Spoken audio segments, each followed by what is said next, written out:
States of America and to the republic for which it stands, one nation, under God, indivisible, with liberty and justice for all. Okay, good evening, everyone. Welcome to the Woburn School Committee for this evening. This meeting shall be recorded and also broadcast publicly. Could the superintendent please call the roll? Mr. Austin. Present. Ms. Chisholm. Here. Ms. Cormier. Here. Mr. Lipset. Here. Mr. Morenin. Present. Ms. Wetzel. Present. Ms. Crowley. Present. Okay, we have a quorum, so we'll move on with the agenda. Any action on the consent agenda? Motion approved. Second. Any discussion on that motion? All those in favor say aye. Aye. Any opposed? Seeing none, that motion passes. Moving on to public comment.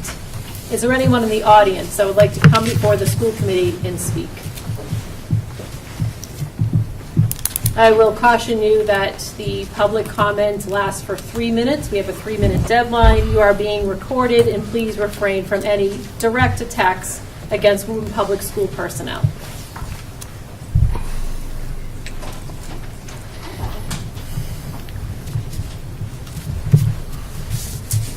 Hello, Ms. Tisdale. Nice to see you. Nice to see you as well.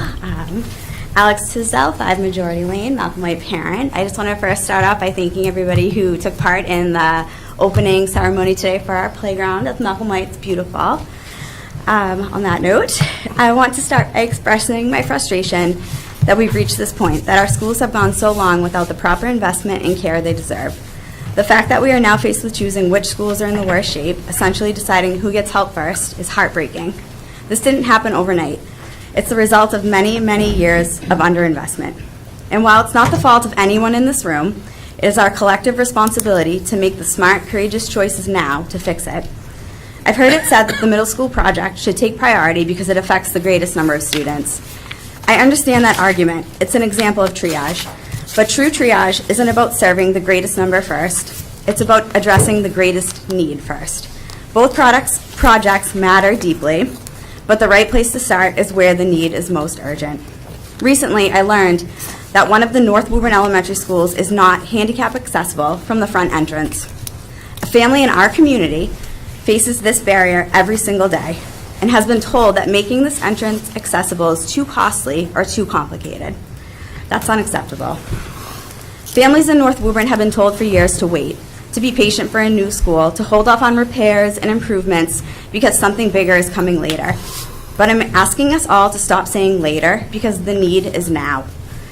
I believe in fiscal responsibility, but we also need to be honest with ourselves. How is it fair that a child or family should have to struggle with accessibility barriers because generations before us failed to act? That's not fiscal responsibility. That's passing the cost and the burden to the next generation. And I hate to assume, but if one school's front entrance is inaccessible, we can be sure there are more barriers inside those walls. This is not about convenience. It's about dignity, inclusion, and safety. We must do better, starting with the children who are walking or wheeling up to those doors today, and for every student who will follow them in the future. From the information presented so far, the only feasible and responsible choice before us is to move forward with the North Woburn Elementary project. And as that statement of interest is written and developed, I look forward to hearing how we will also begin planning for the necessary improvements to the middle schools, because our students deserve more than temporary fixes. Thank you. Is there anyone else in the audience that would like to come and speak before the committee?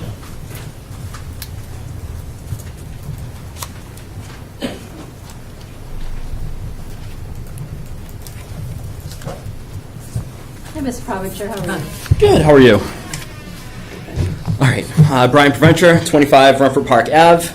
Just want to thank you for this opportunity to speak. I, of course, want to address the building project and hopefully the upcoming vote that you guys take later. Last week, Ms. Nickerson gave a really good public comment about all the issues that are faced at the Alta Vista. While those issues get brought over and over again, I wanted to say that the Linscott has the same exact problems. Our classrooms are outdated. We have water damage from leaking roofs. We have boiler problems. There's never a comfortable temperature in there. And then, more importantly, what has come up this year is that a family member of one of our new kindergartners uses a wheelchair. And it is very difficult, in fact, impossible, for them to get to the front door. They've been working with facilities, with the principal, trying to find a solution, but unfortunately, they haven't been able to find a solution yet. And in 2025, there's really no reason that we should be having these accessibility issues. The Alta Vista lacks an elevator. It's impossible to get to the front door of the Linscott. We need to start addressing these issues. We need a new school in North Woburn. Over the past few years, in serving on the redistricting committee, we've seen a massive increase in the population in North Woburn. We have 454 elementary students between the two schools, which represents about 22% of the overall K through 5 population. We're expecting even more growth based off of the new bridge that is being built up in North Woburn. Plus, we don't know what will be happening over at the Anderson site, if that will actually add additional housing. We really need a new school to help address these issues. The schools that are up there were built as small neighborhood schools. We've talked about it several times in redistricting. We cannot handle bubble rooms in those schools.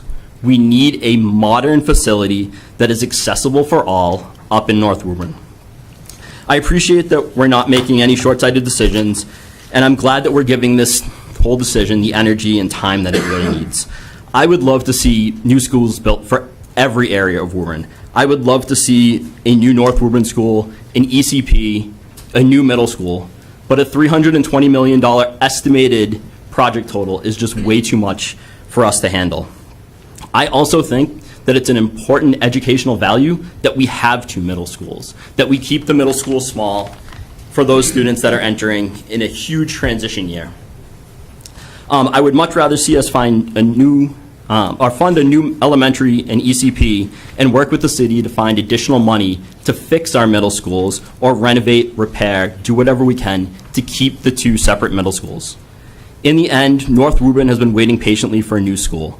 Do not delay this anymore. Prioritize a new North Woburn school with an attached ECP to create parity amongst our elementary schools and provide the ECP with much needed space, which it is currently outgrowing at both the Shamrock and the Reeves School. Thank you. Thank you very much. Is there anyone else in the audience that would like to come and speak before the committee tonight?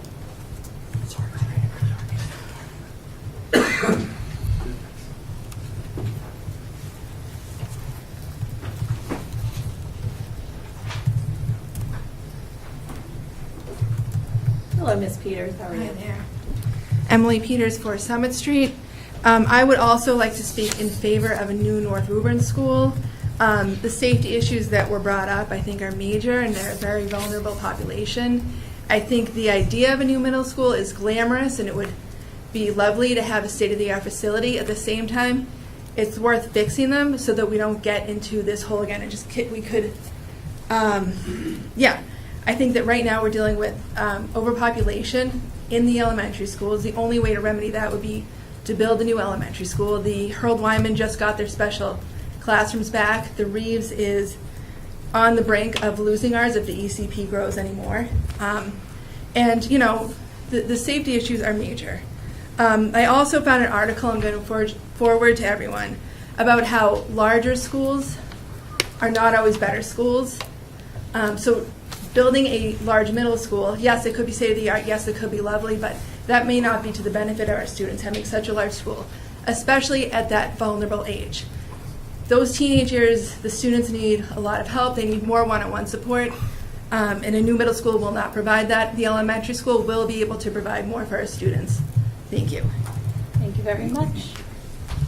Is there anyone else that would like to come and speak before the committee tonight?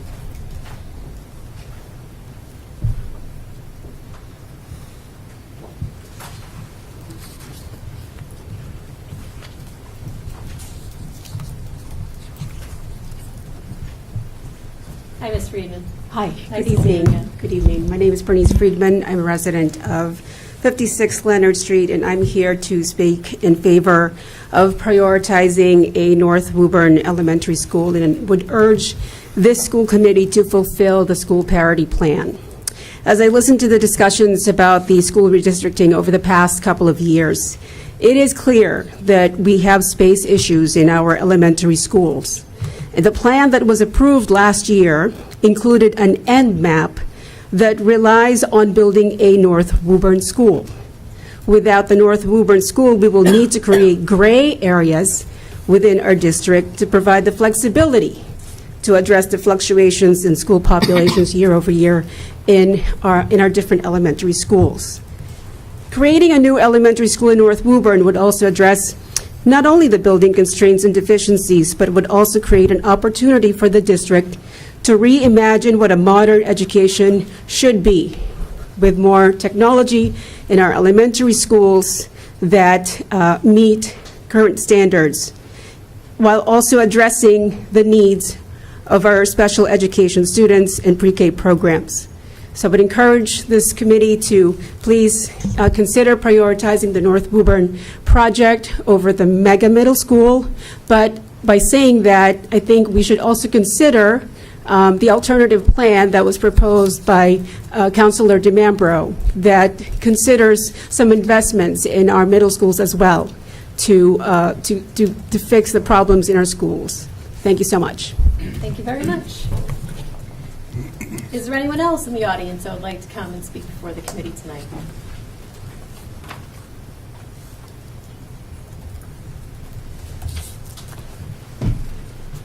Hi. Hey, Rachel Kuberry, 6 Blake Street, Harold Wyman parent. I'm also here to speak in support of the new North Woburn Elementary School with an attached ECP. I look forward to your deliberation on this matter tonight, and I urge the committee to vote today. If this project is indeed selected to move forward, I expect the committee to also discuss action steps to address the facilities problems at the middle schools. 2 years ago, the feasibility study outlined the repairs and renovations that were required for these buildings, yet time has marched forward without addressing these repairs. I expect that while we prioritize one new building for which we'll develop an MSBA SOI, the committee will also work to address the repairs and renovations needed in the remaining buildings. Thank you. Thank you very much. Is there anyone else in the audience that would like to come and speak before the committee tonight?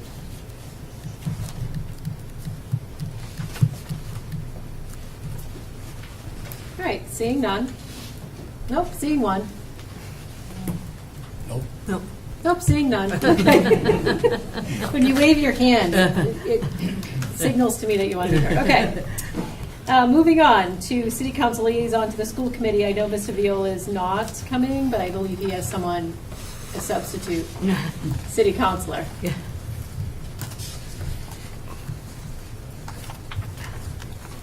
Councilor Toro, nice Yes. to see you tonight. Thank you. Rob Toro, 12 Frank Street Court.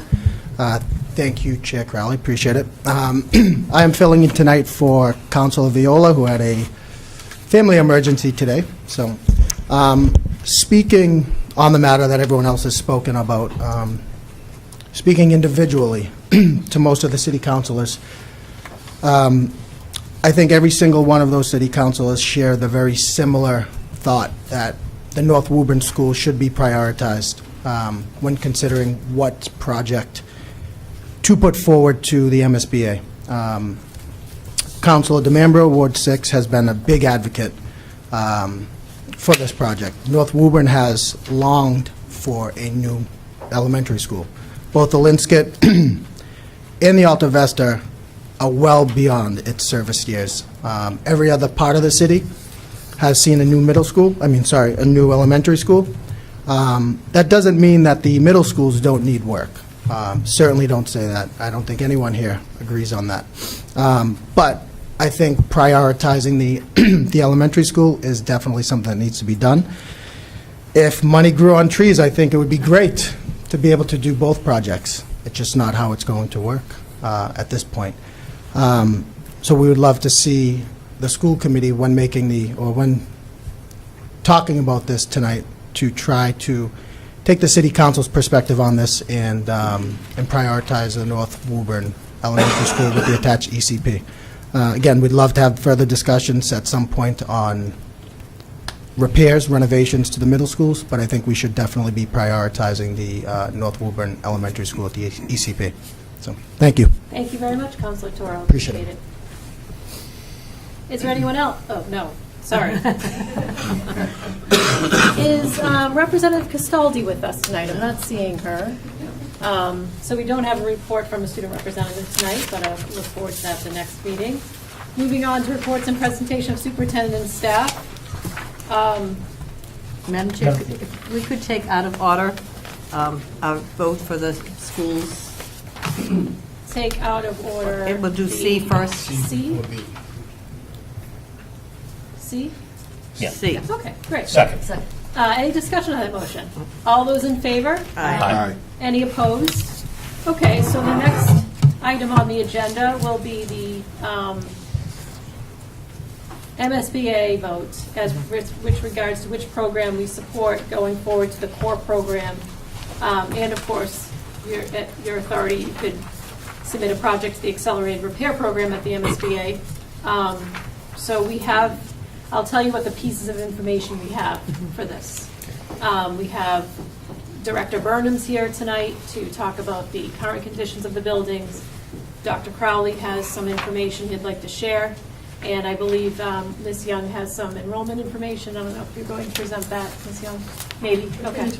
So those are the pieces of information that we have. So with no further ado, I'll refer to Dr. Crowley, who can put on the presentation for us, so we can deliberate. Sure.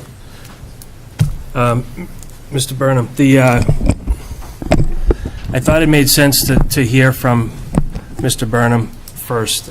He is the most familiar with the condition of the buildings each and every day. One of the things that he did, and it's in your packets, was to put together a spreadsheet for you that just kind of gave you high-level pieces of information, but an opportunity for you to ask him any clarifying questions that you may have, because quite candidly, some of these things don't necessarily make sense to the average reader, like access cams or whatever the case may be. So, yeah. So, Mr. Burnham, can you just walk us through your spreadsheet, please? Yes, so basically we took, on the spreadsheet, you'll see we took the 4 buildings and looked at most of the mechanical systems that are in the buildings. Boilers, like cooling, as most of those buildings don't have full cooling, but some of them have cooling in different areas, but very little. Water heaters, air handlers, backup generators, electrical, fire alarm, sprinklers, elevators, doors and windows, roof, solar, kitchen equipment, parking cameras, safety and security. And then we have a new work order system that we're using to track what we're doing in buildings, but it's only been active since the middle of the summer, so it's really not a good snippet, but it does have what the work orders that we've been doing so far. And then we kind of compiled some recent expenses that we put into the buildings over the last calendar year since I've been here. I know that Dr. Crowley put some information together prior to when I was here. I don't know, how extensive it is, but I did look at it. So if there's any questions that you want to, if you have directed towards any of the data that you see in front of you, I'm happy to answer. We tried to condense it down. It's more like 4 or 5 pages per building, but we didn't want to give you too much to have to look at.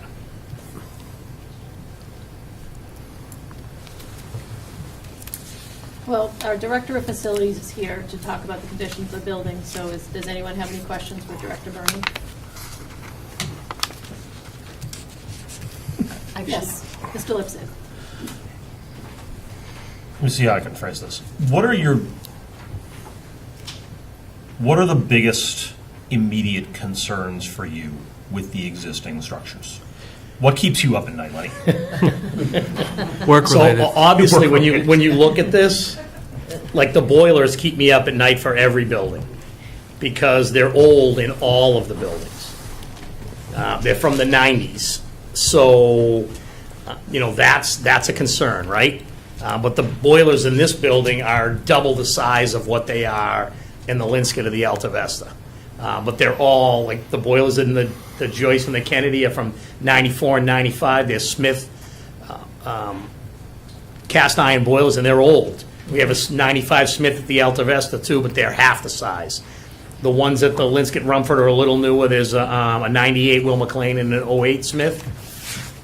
But if we lost one of those boilers, it would be a major expense, and it would be really difficult to keep the kids warm So those are probably my biggest. The other thing is some of the life safety stuff is old, right? Only the Linscott has fire sprinklers. So in the fire alarm panels, they're functioning, but they're old and they're expensive to replace. We do annual inspections on them twice a year, and we maintain them as best we can, but they're still, they're old items. I mean, we have a $12,000 repair schedule to the elevator in this building for the first break. So those are the kind of things that, they can blow the budget in a hurry. So. And I'm assuming there's not a particularly easy way to fix a lot of this equipment. No, not without large capital expenditures. And it's a challenge. You can't do much of anything at this time of the year, right? Because you got to keep everything just Band-Aided. If something was to happen, keep it Band-Aided until we get to the end of the school year. I'm sure I will have further questions, but I'll see it for now.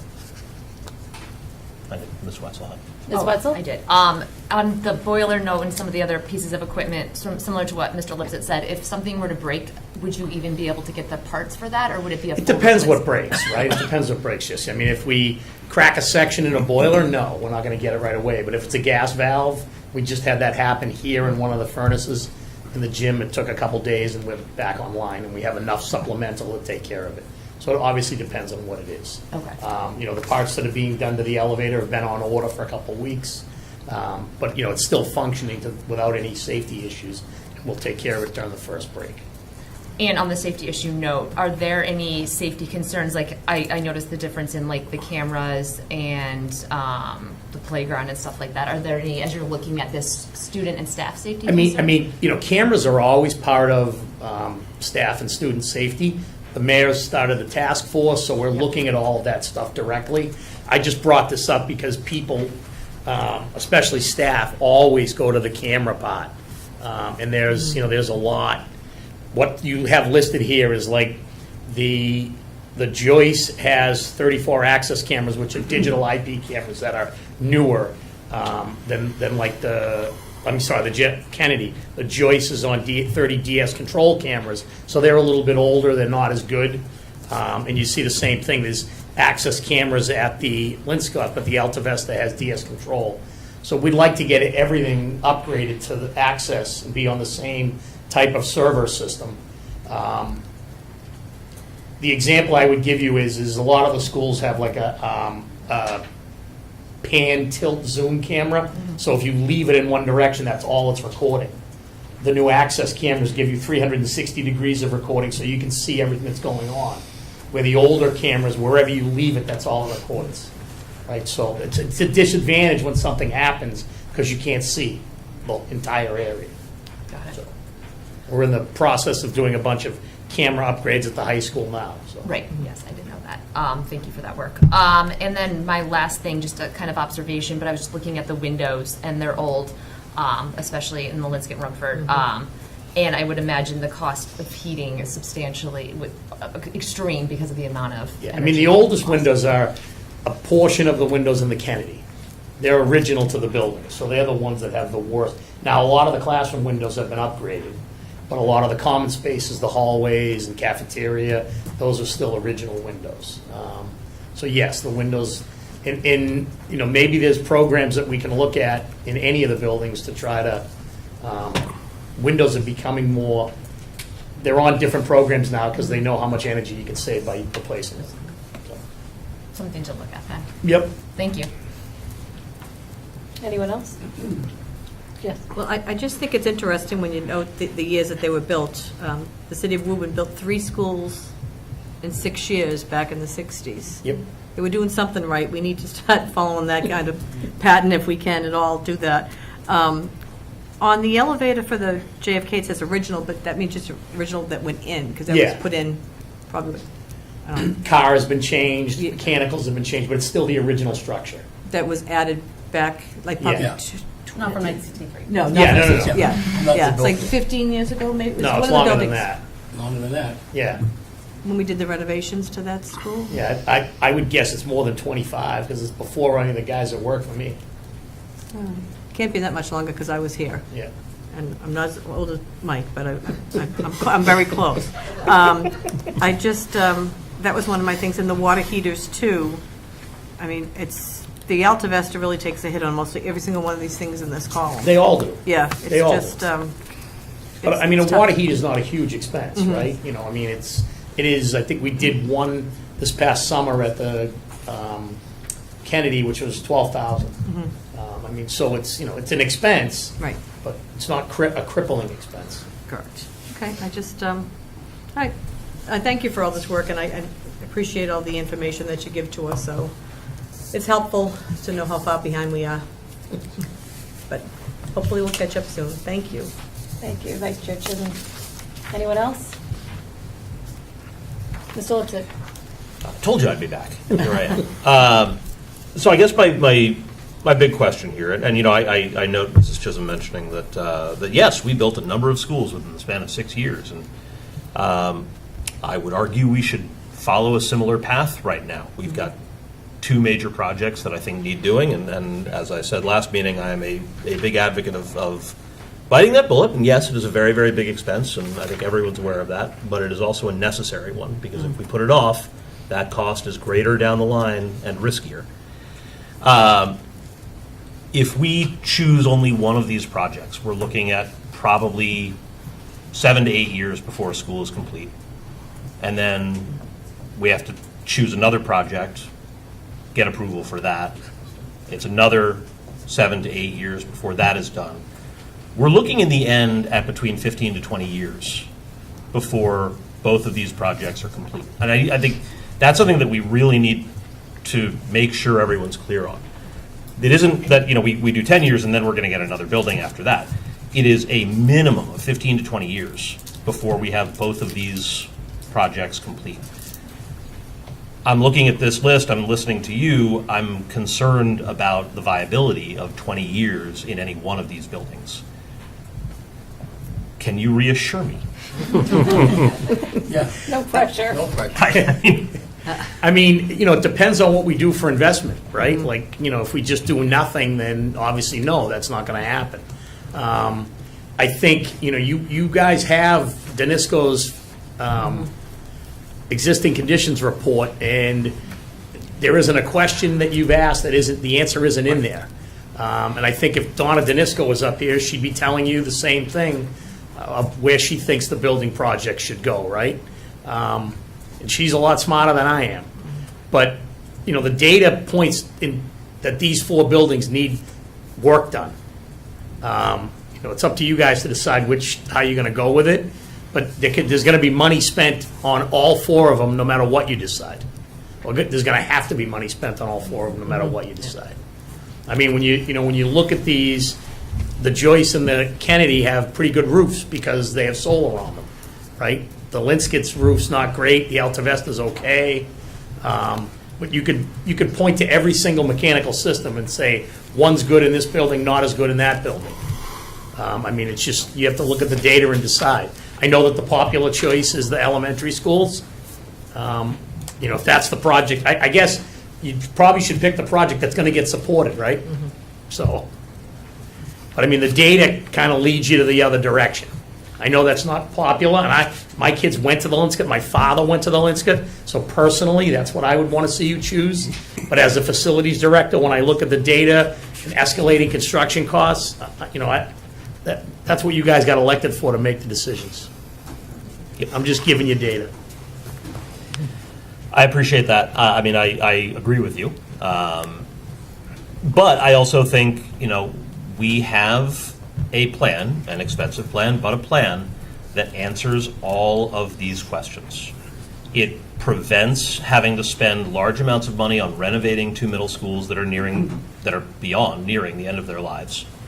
It allows us the flexibility to build a North Woburn Elementary School with the space concerns and considerations that we need. It allows us to choose where we put an ECP, potentially in a more central location attached to a middle school, and get a larger reimbursement for that school. To me, again, funding a middle school, and I'm going to ask that we remove the term mega middle school from our lexicon. This is a combined middle school.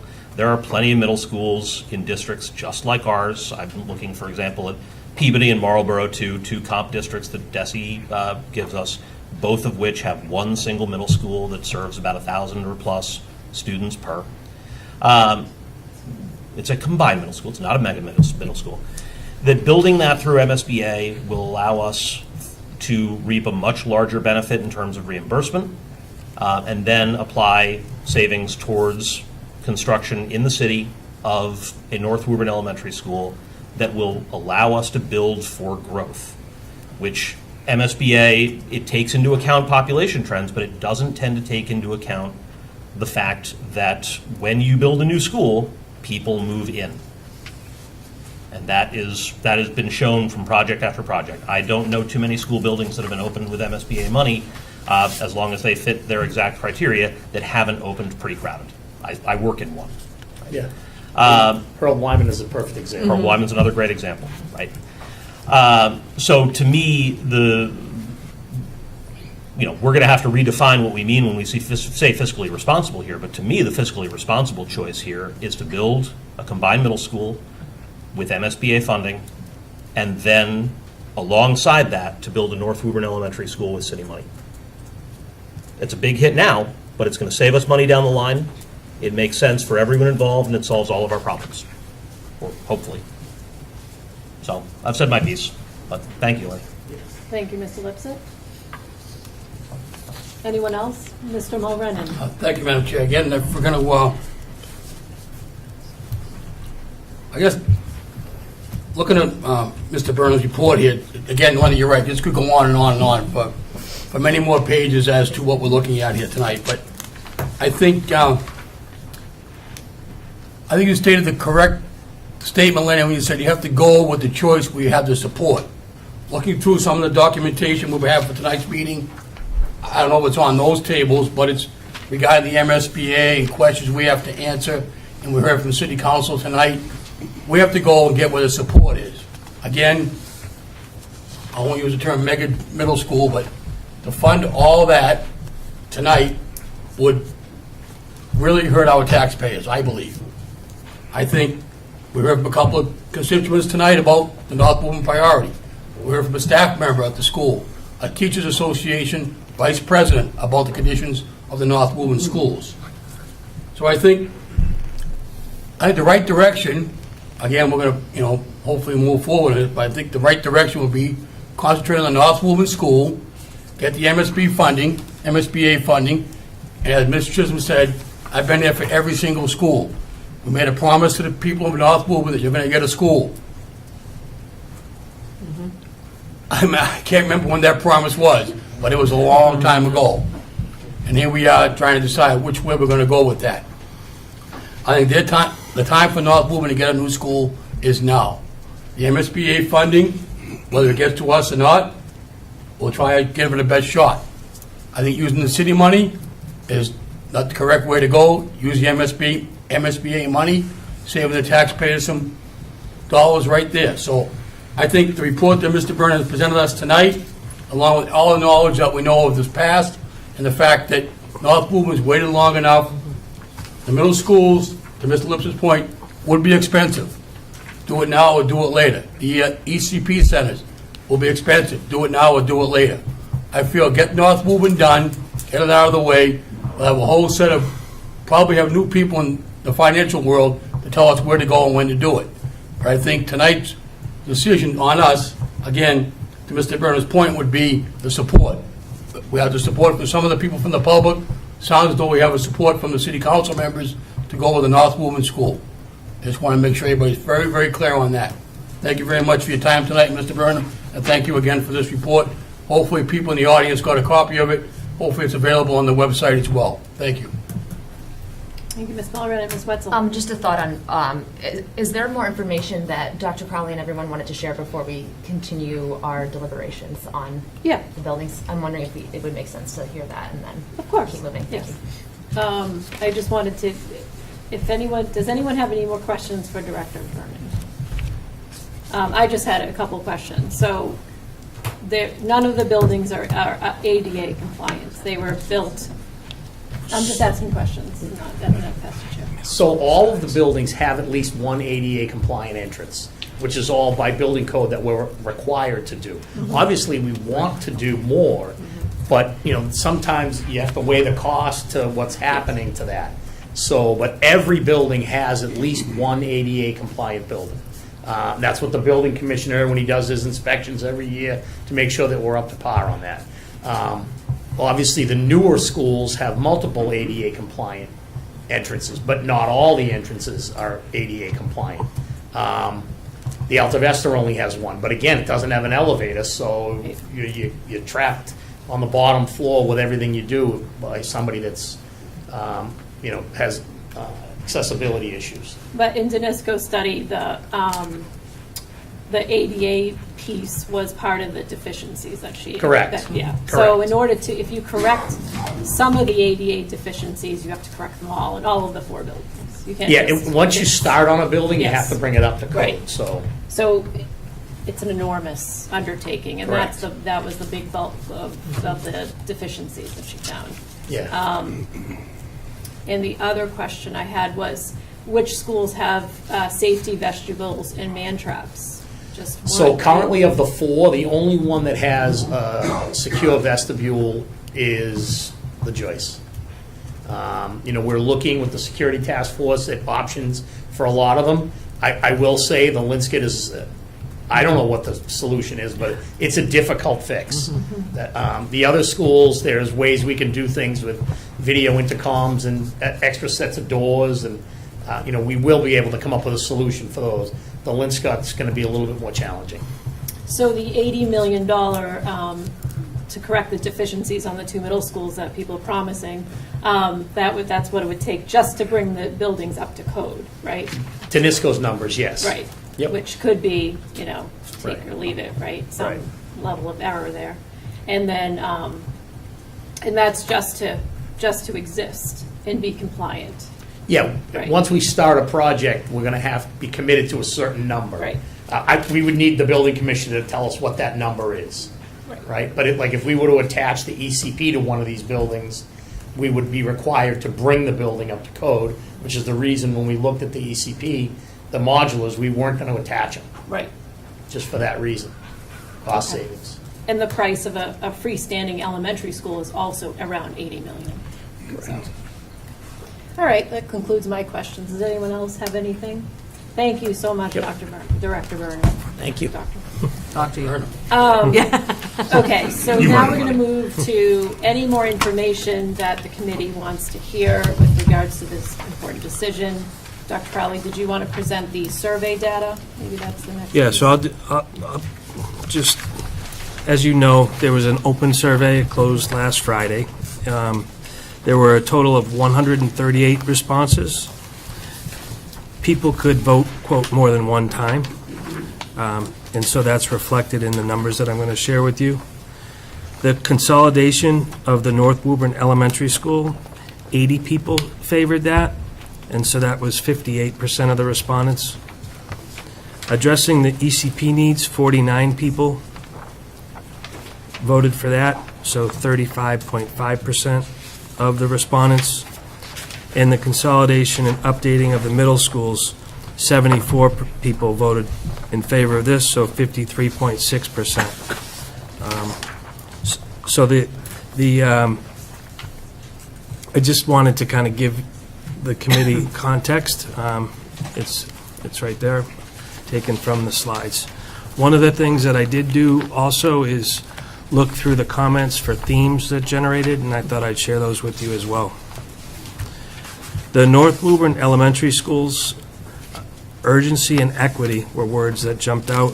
Strong support for building a new North Woburn Elementary School. These schools have been neglected while others were updated. We heard tonight about the Alta Vista not being handicapped accessible from the front. The classrooms and facilities can be overcrowded and outdated. There is support for an ECP in a new school to alleviate overcrowding in the existing elementary schools. For the middle schools, the infrastructure needs, again, there's redundancy to this, but both middle schools are outdated with broken elevators, no air conditioning, leaking ceilings, some flooding, poor bathrooms, and limited teacher space. And the Kennedy has additional concerns regarding rodents and safety was noted. Opposition to the consolidation, the community strongly favors keeping two separate middle schools to maintain the smaller, community-focused environments for the social, emotional, and academic support of the middle school students.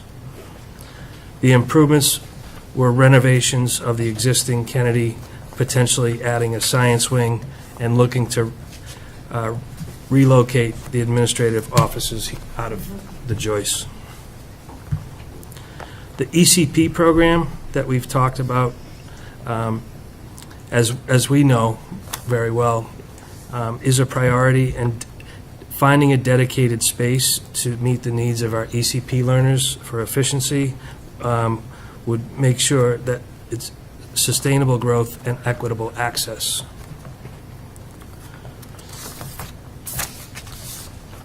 Other considerations, simultaneous projects, which we've talked through a little bit before. Consider building a North Woburn Elementary School while updating the middle schools concurrently, or build a one consolidated middle school and update the North Woburn Elementary Schools.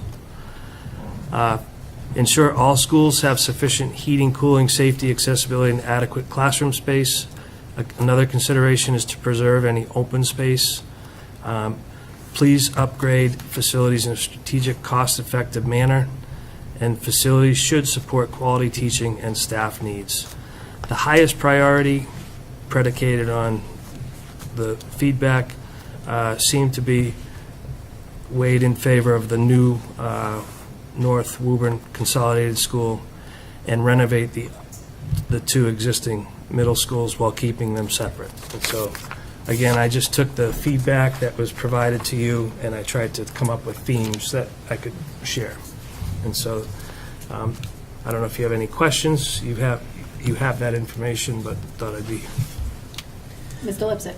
Did we get clarification from MSBA on a few different things? So, for example, what is our potential for adding on space beyond sort of the minimum that they ask for in terms of reimbursement? Do they reimburse for attached ECP space? And my understanding is we could have the option of submitting multiple SOIs or voting on multiple SOIs as long as we prioritize one. Is that correct? So you need to prioritize one SOI. That would go into the core program. You can submit multiple SOIs that could go into the accelerated repair program. So in other words, you can do two things at once with the MSBA.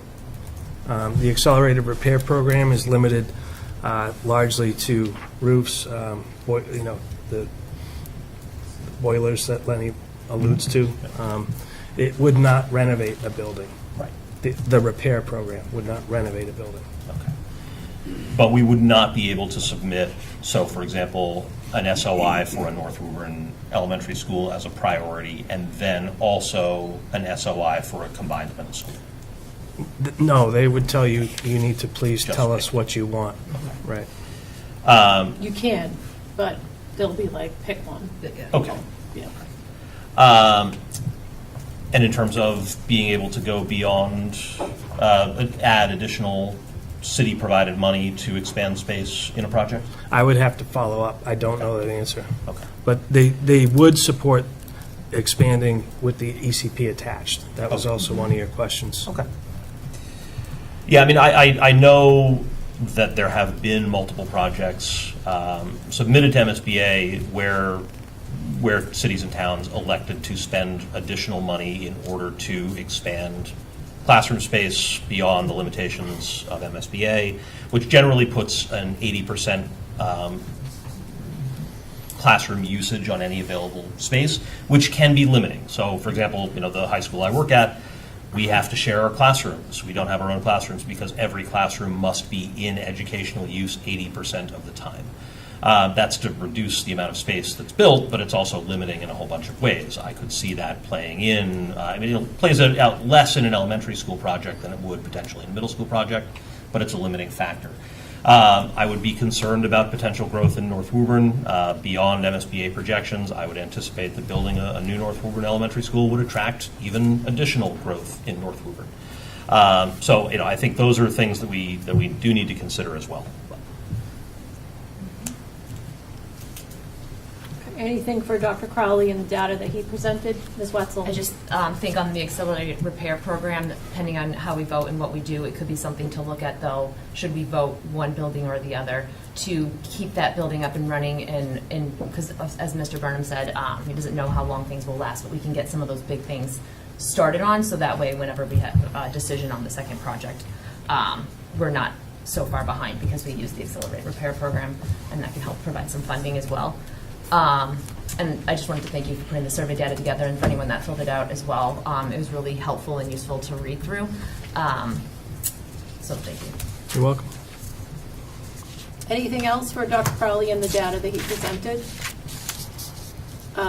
If you can and you're able, I would, it would be good to look at the feasibility study starting around 687-ish. That's the options for the buildings at the feasibility, those that you have access to the computer, just for the page number if you want to download it. Anything else? If you want to, is enrollment helpful? Yeah, so, sure.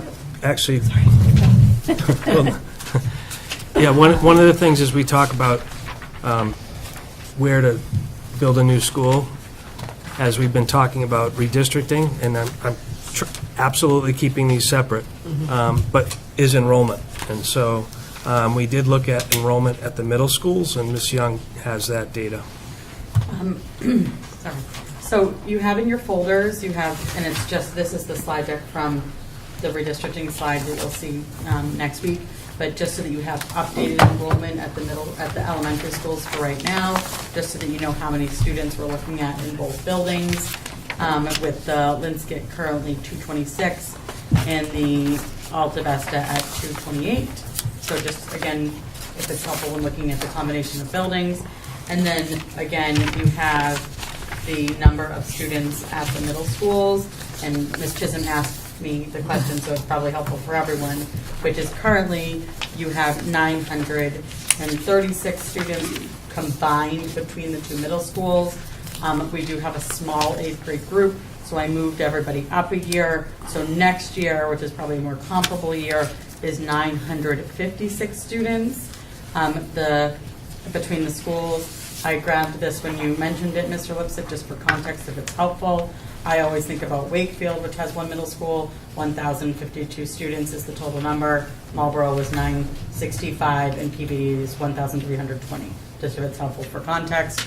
And then what I provided in the folder is a look at the number of students that, based off of our current districting mapping, and again, we'll talk about this more at the redistricting meeting next week, but just where students will be headed over the course of the next 6 years. And just for context, we are currently looking at over a 6-year trend of about 30 to 40 more students going to the Kennedy every year over the next 6 years. Again, all of that's just for your own information if it's helpful. Thank you, Ms. Young. So we have enrollment, we have conditions, we have, at least some of us can access the feasibility study. Is there any other information that we need to put on the table before we deliberate this groundbreaking question? Okay. So in your packets, I put together a flow chart to help ease the conversation, as I know it's a large topic.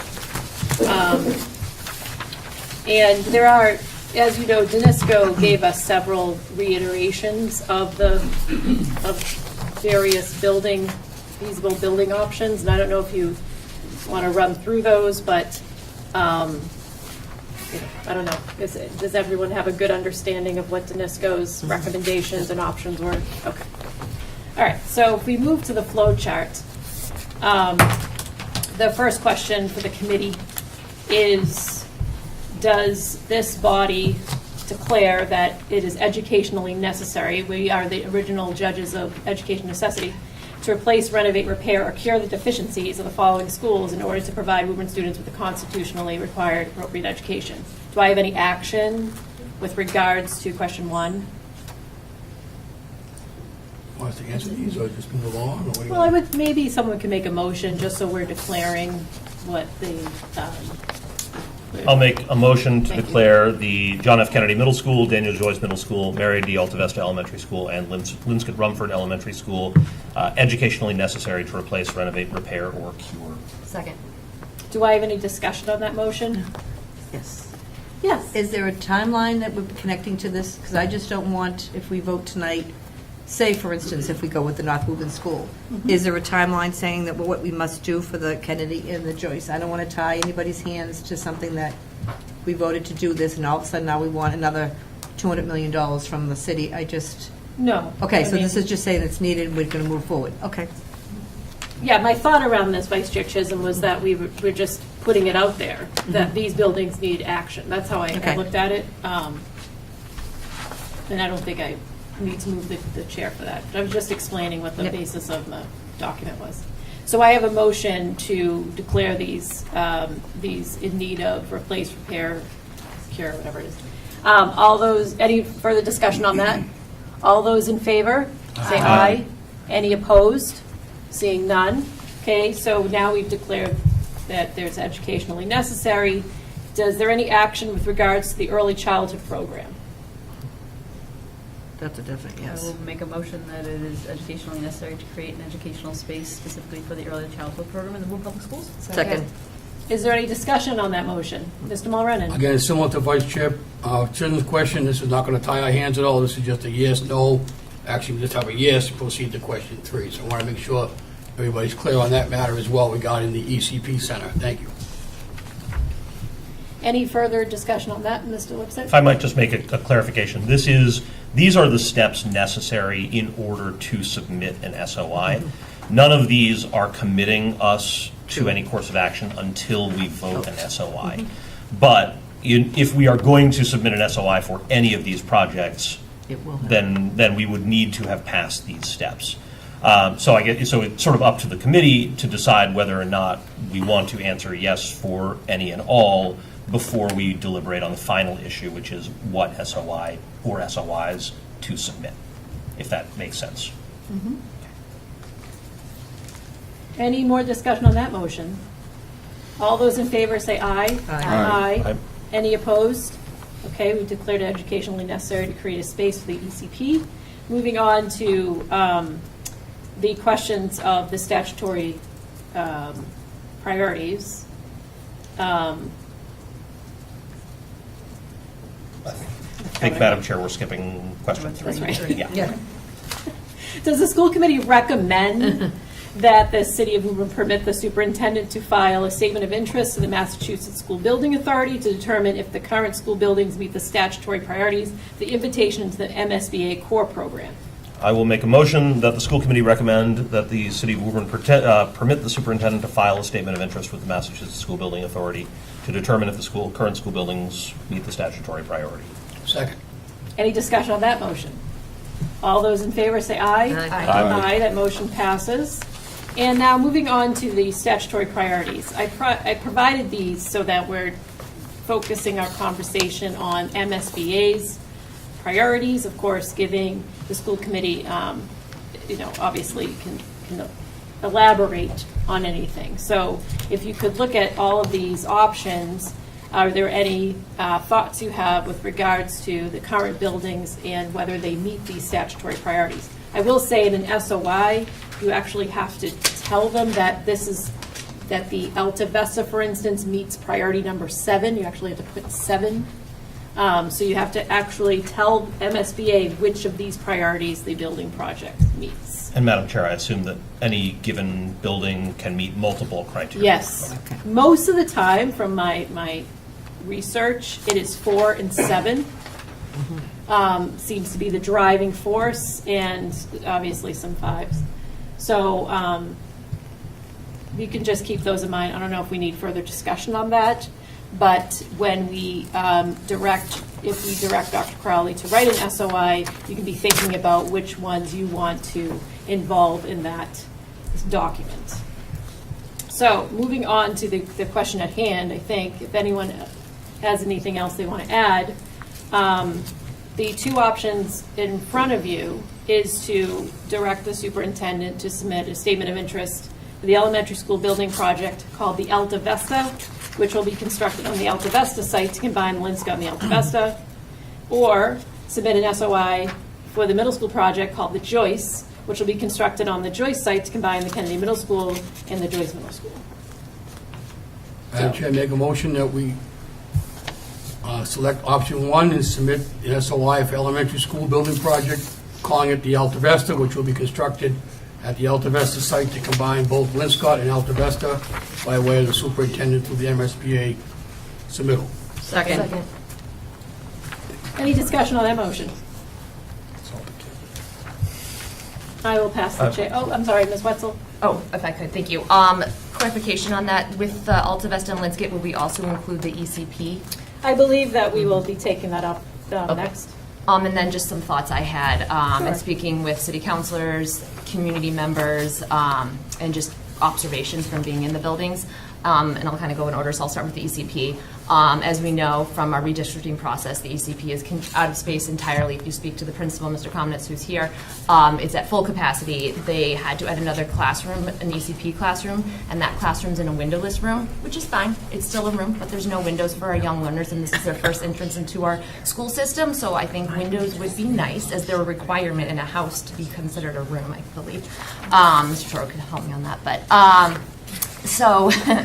and so just the Linscott and Alta Vesta, we heard it already today, but there's a parent who has a kindergartner. She has an older child who's out of district, but he does sometimes come with her for pickup and drop off, and there's currently not a way for her to get up the hill or the stairs because he's in a wheelchair, and she will be in that school from K through 5, and regardless if she were, that's unacceptable. Every kiddo should be able to enter front or back of a building regardless of mobility challenges.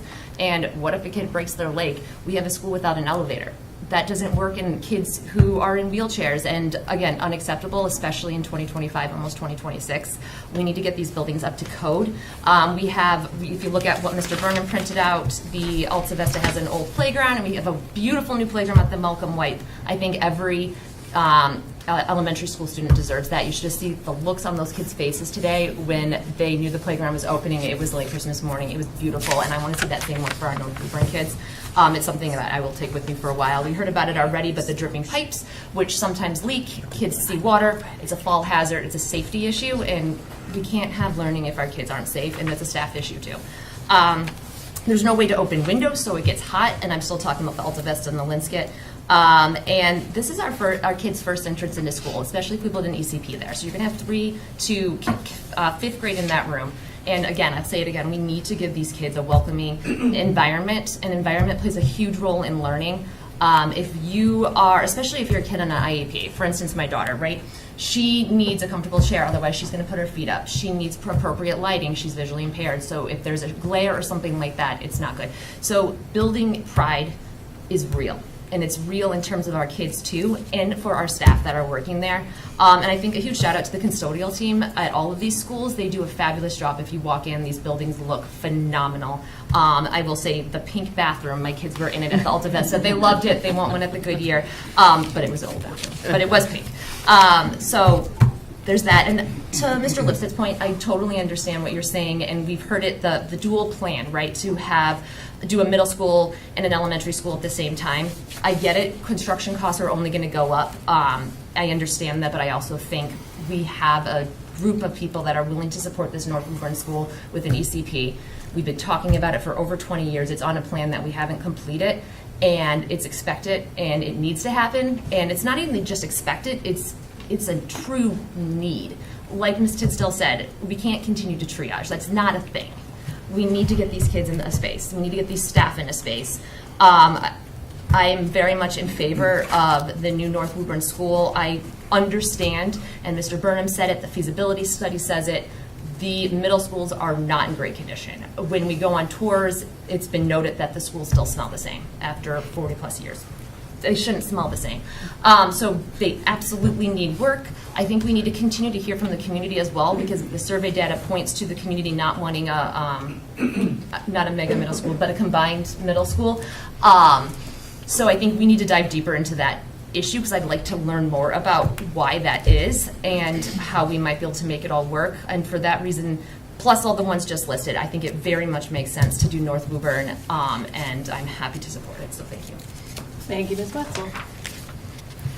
I'll pass the chair, because I just want to hear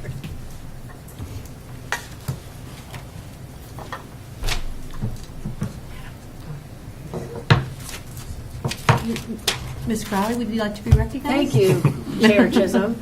I am very much in favor of moving towards the SOI for the combined middle school project. I think that it's the most expensive and extensive project. It's the most financially expensive project that we've ever had in the city of Woburn, and so it makes common sense to apply to the MSBA because we will get the most bang for the buck. It is the largest amount of children in the district. I hear a lot about children having access issues, but I would ask everyone to consider where the PALS program goes in middle school, where all the special ed schools are, all the special ed programs are. They're all in the middle school at the same time.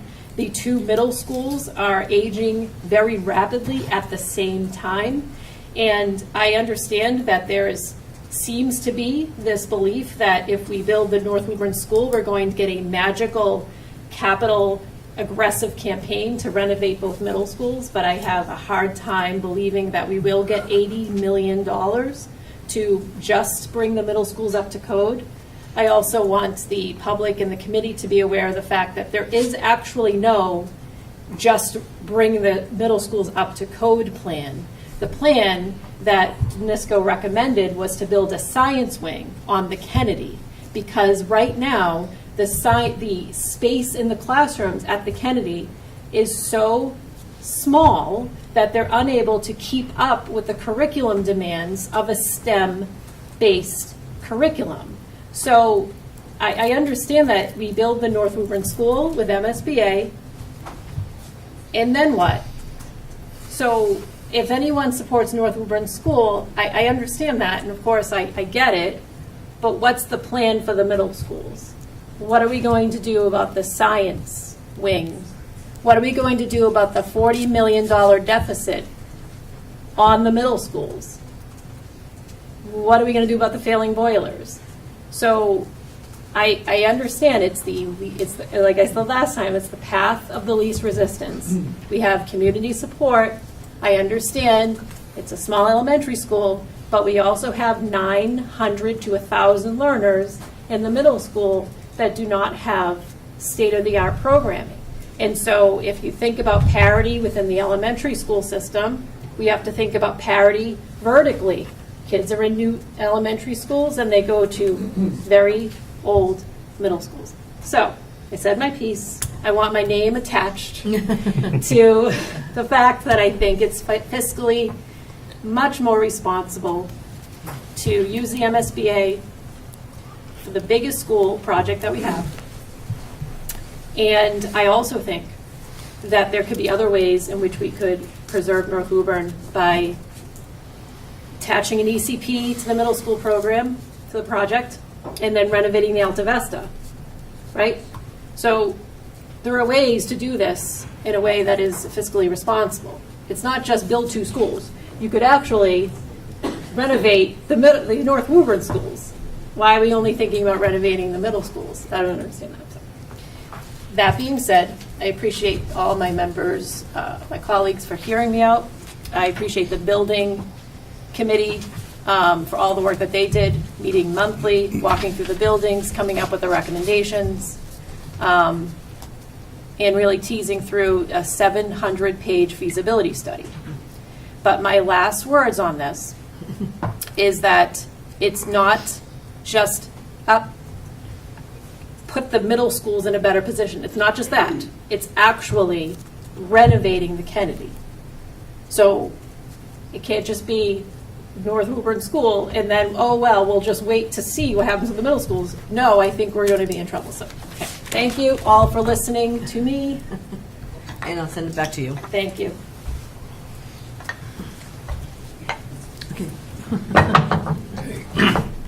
Mr. Lipton.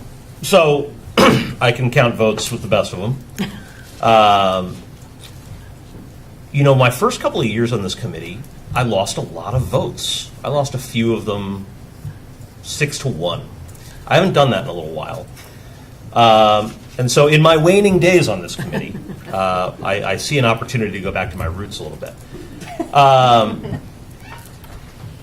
Now, I said early on in this process that I think it's important that we do speak with a certain degree of unanimity on this.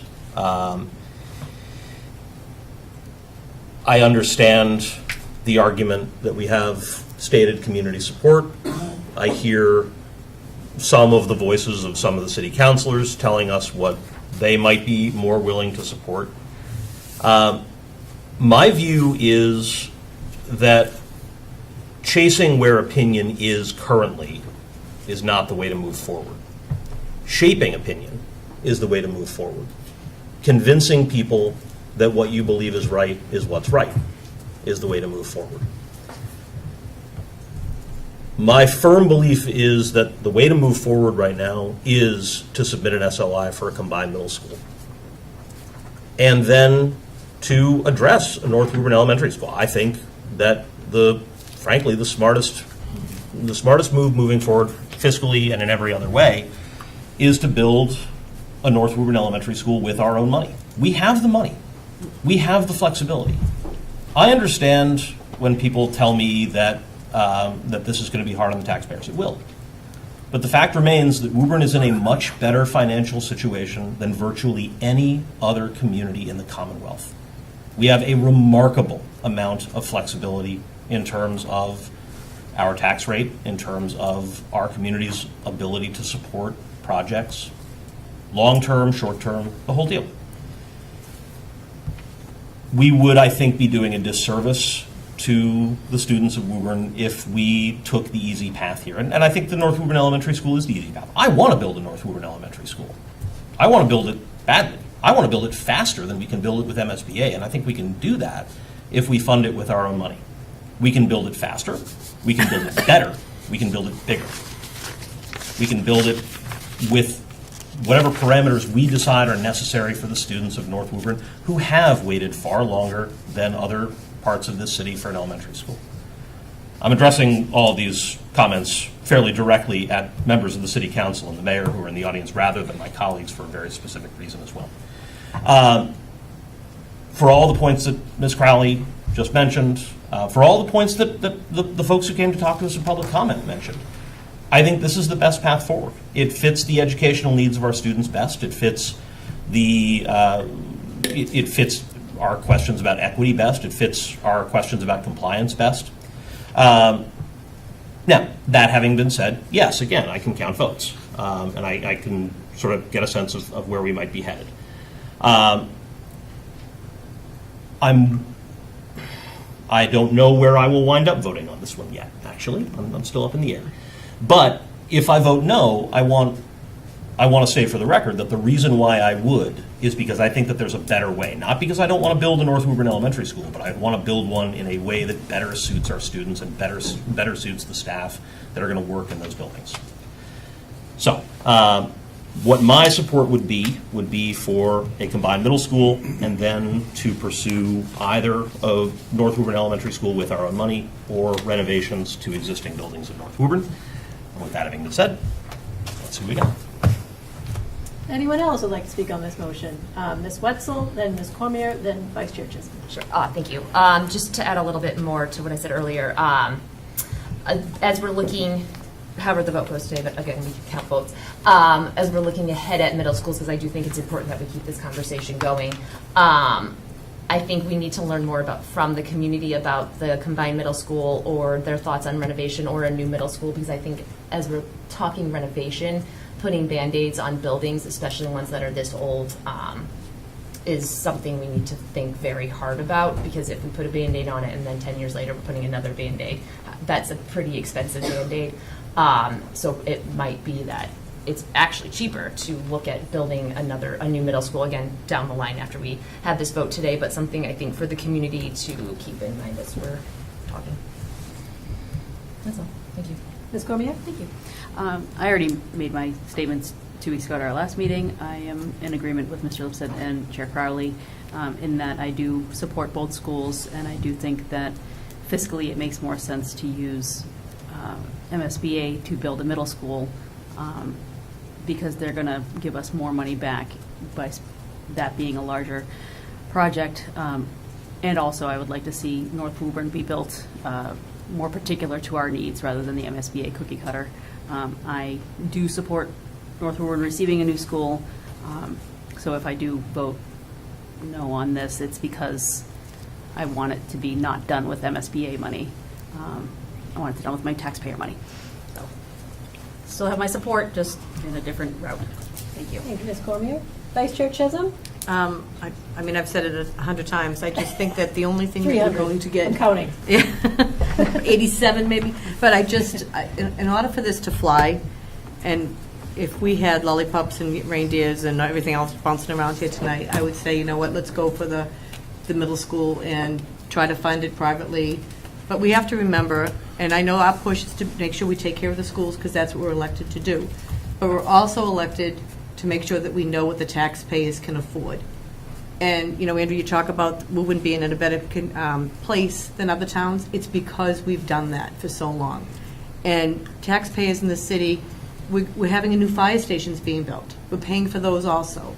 I mean, and City Council have always been very supportive of the school department.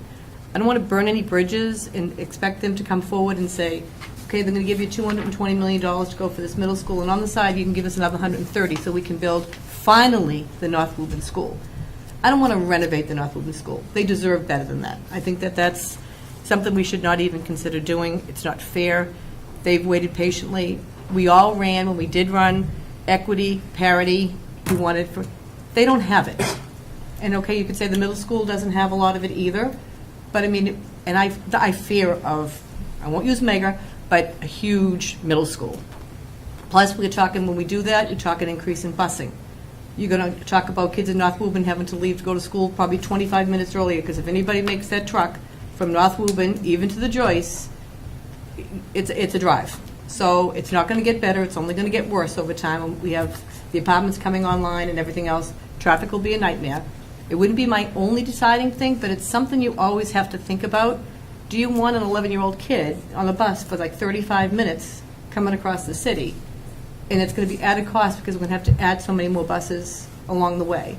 So I just think that we need to be cognizant of all those things that are going on. And we also have to realize that there's a lot of people in Woburn. People don't want to believe it, but there's a lot of people that live almost paycheck to paycheck. And at the end of the month, they're not going to have an extra $200 or $300 to throw in a tax bill.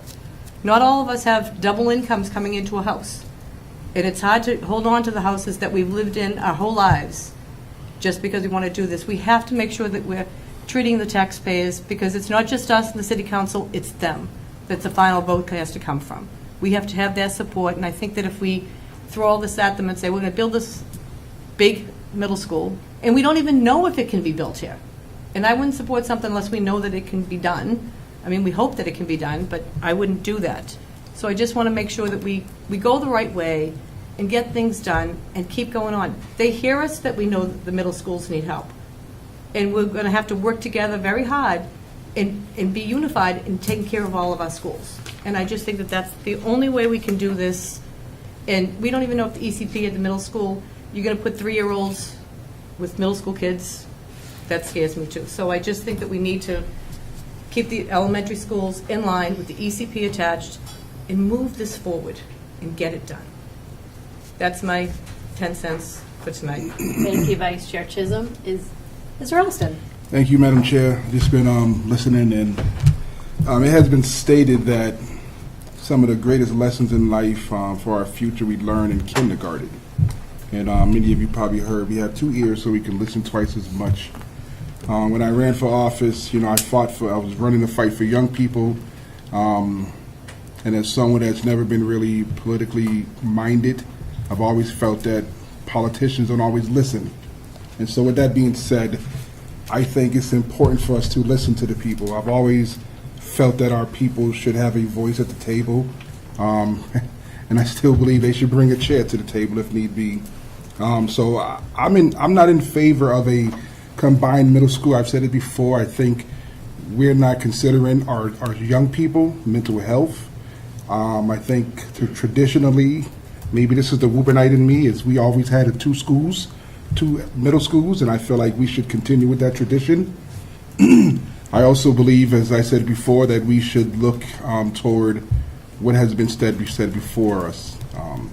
Having the elementary school built is, to me, is going the direction that our community is looking for.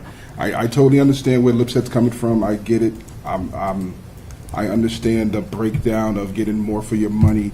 But a true servant leader listens to the community, listens to those he serves, not enforces his opinion on them. And so with that said, my mindset has been stuck on North Woburn School. I think, to me, it just makes sense to me in different regards.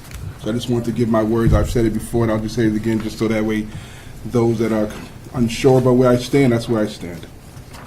Thank you, Mr. Austin. Austin, like Texas. Sorry about that. I know we're both bald, but bald and handsome. Is there anyone else that has any lasting thoughts? Mr. Mulrennan. Thank you, Madam Chair. If I could, I'm not presenting this option as though I'm against the middle school problems. I'm very much in favor of fixing the middle school problem. And sitting here with us tonight, we have the fine mayor of our city, Mr. Mayor Concannon, members of the city council. I think, again, someone's been sitting here for quite a while. Back when we did the high school and the Malcolm White School, it went to the voters for the debt exclusion. That's how it was funded. Perhaps, I won't put any thoughts in your head, Mr. Mayor, but that's another way of funding, another way of getting the funding you may want for a middle school project. So I think to move forward with this option one, take care of the elementary school in North Woburn, and think about other ideas for the middle school problems. We're not going to deny there's a problem. I mean, Lenny gave us, one page. We could go on and on forever in both middle schools what the issues might be. But I think the option tonight before us is the right way to go. Yes, is the right way to go tonight? Is the best way to go tonight? I feel it's the best way to go tonight, given the circumstances that we have. Again, echoing Mrs. Chisholm's point, if you were to submit a separate option, get it all the way through the process, starts at the city council, they deny it, then we're back to where are we going to go? What are we going to do next? I think the feasibility study from Danisco, our comments over many years here regarding the schools, regarding the needs of our schools, regarding the needs of our students and staff. Option one keeps coming to the top for me. Thank you very much, Madam Chair. Thank you, Mr. Mulrennan. Okay, anything else? Does the administration want us to take anything else into consideration, programmatic, curriculum, superintendency? Anything you want else to bring to the table? I think both options would meet the needs of the students. It would be designed that way. I was thinking about it earlier. I think there's a philosophical thing going on, at least that the Clapp and the Goodyear merged at one point in time. The Hurled and the Wyman merged at one point in time. And the plan was the Alta Vista and Linscott merging. And so that's the pattern, right? That's been an established norm here in Woburn. And then the two middle schools have always just had their own identity. And so that really kind of struck me when I was reading some of the comments that people, felt like there was this, Kennedy Joyce identity. So I think it would be a philosophical question to the committee relative to the consolidation at the middle schools that has been crossed, that bridge has been crossed at the elementary schools. That's just my observation. Thank you, Dr. Crowley. Assistant Superintendent? Thank you so much. All right, well, this was a wonderful, I want to thank all my colleagues for intelligent, well thought out, brilliant comments coming from various perspectives. It's not an easy question, because I think they're both right, and they're both needed. So I think this is a great committee to really take on this. Okay. So I have a motion to go forward with option 1. Is that right, Mr. Mulrennan? That is correct, Madam And Chair. it's been duly seconded? Correct. Okay. So all those in favor for option 1 to submit a statement of interest? Madam for- Chair, I feel like we maybe should do a roll call vote on this one. Okay. Let me read the motion. So option 1 is to submit a statement of interest for an elementary school building project called the Alta Vesta, which will be constructed on the Alta Vesta site to combine the Linscott and the Alta Vesta. If by any chance, by the way, we don't have to put all that information, we just put the Alta Vesta there, then the superintendent will be directed to change the SOI. All right.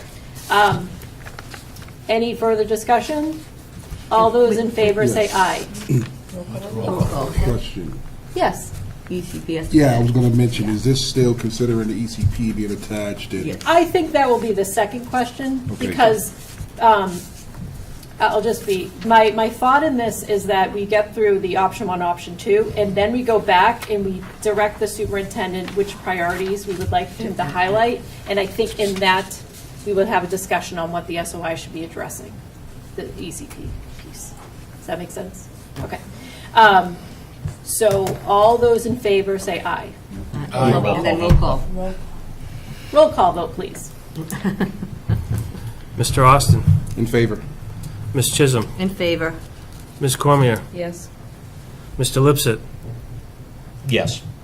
Mr. Mulrennan, In favor? Ms. Wetzel, Yes. Ms. Crowley. Nay. That motion passes 6-1. Ms. Vice Chair Chisholm, did you want to add another motion on that? I would like to see if we could just do another motion to make this a unanimous decision to be sent to in with the SOI.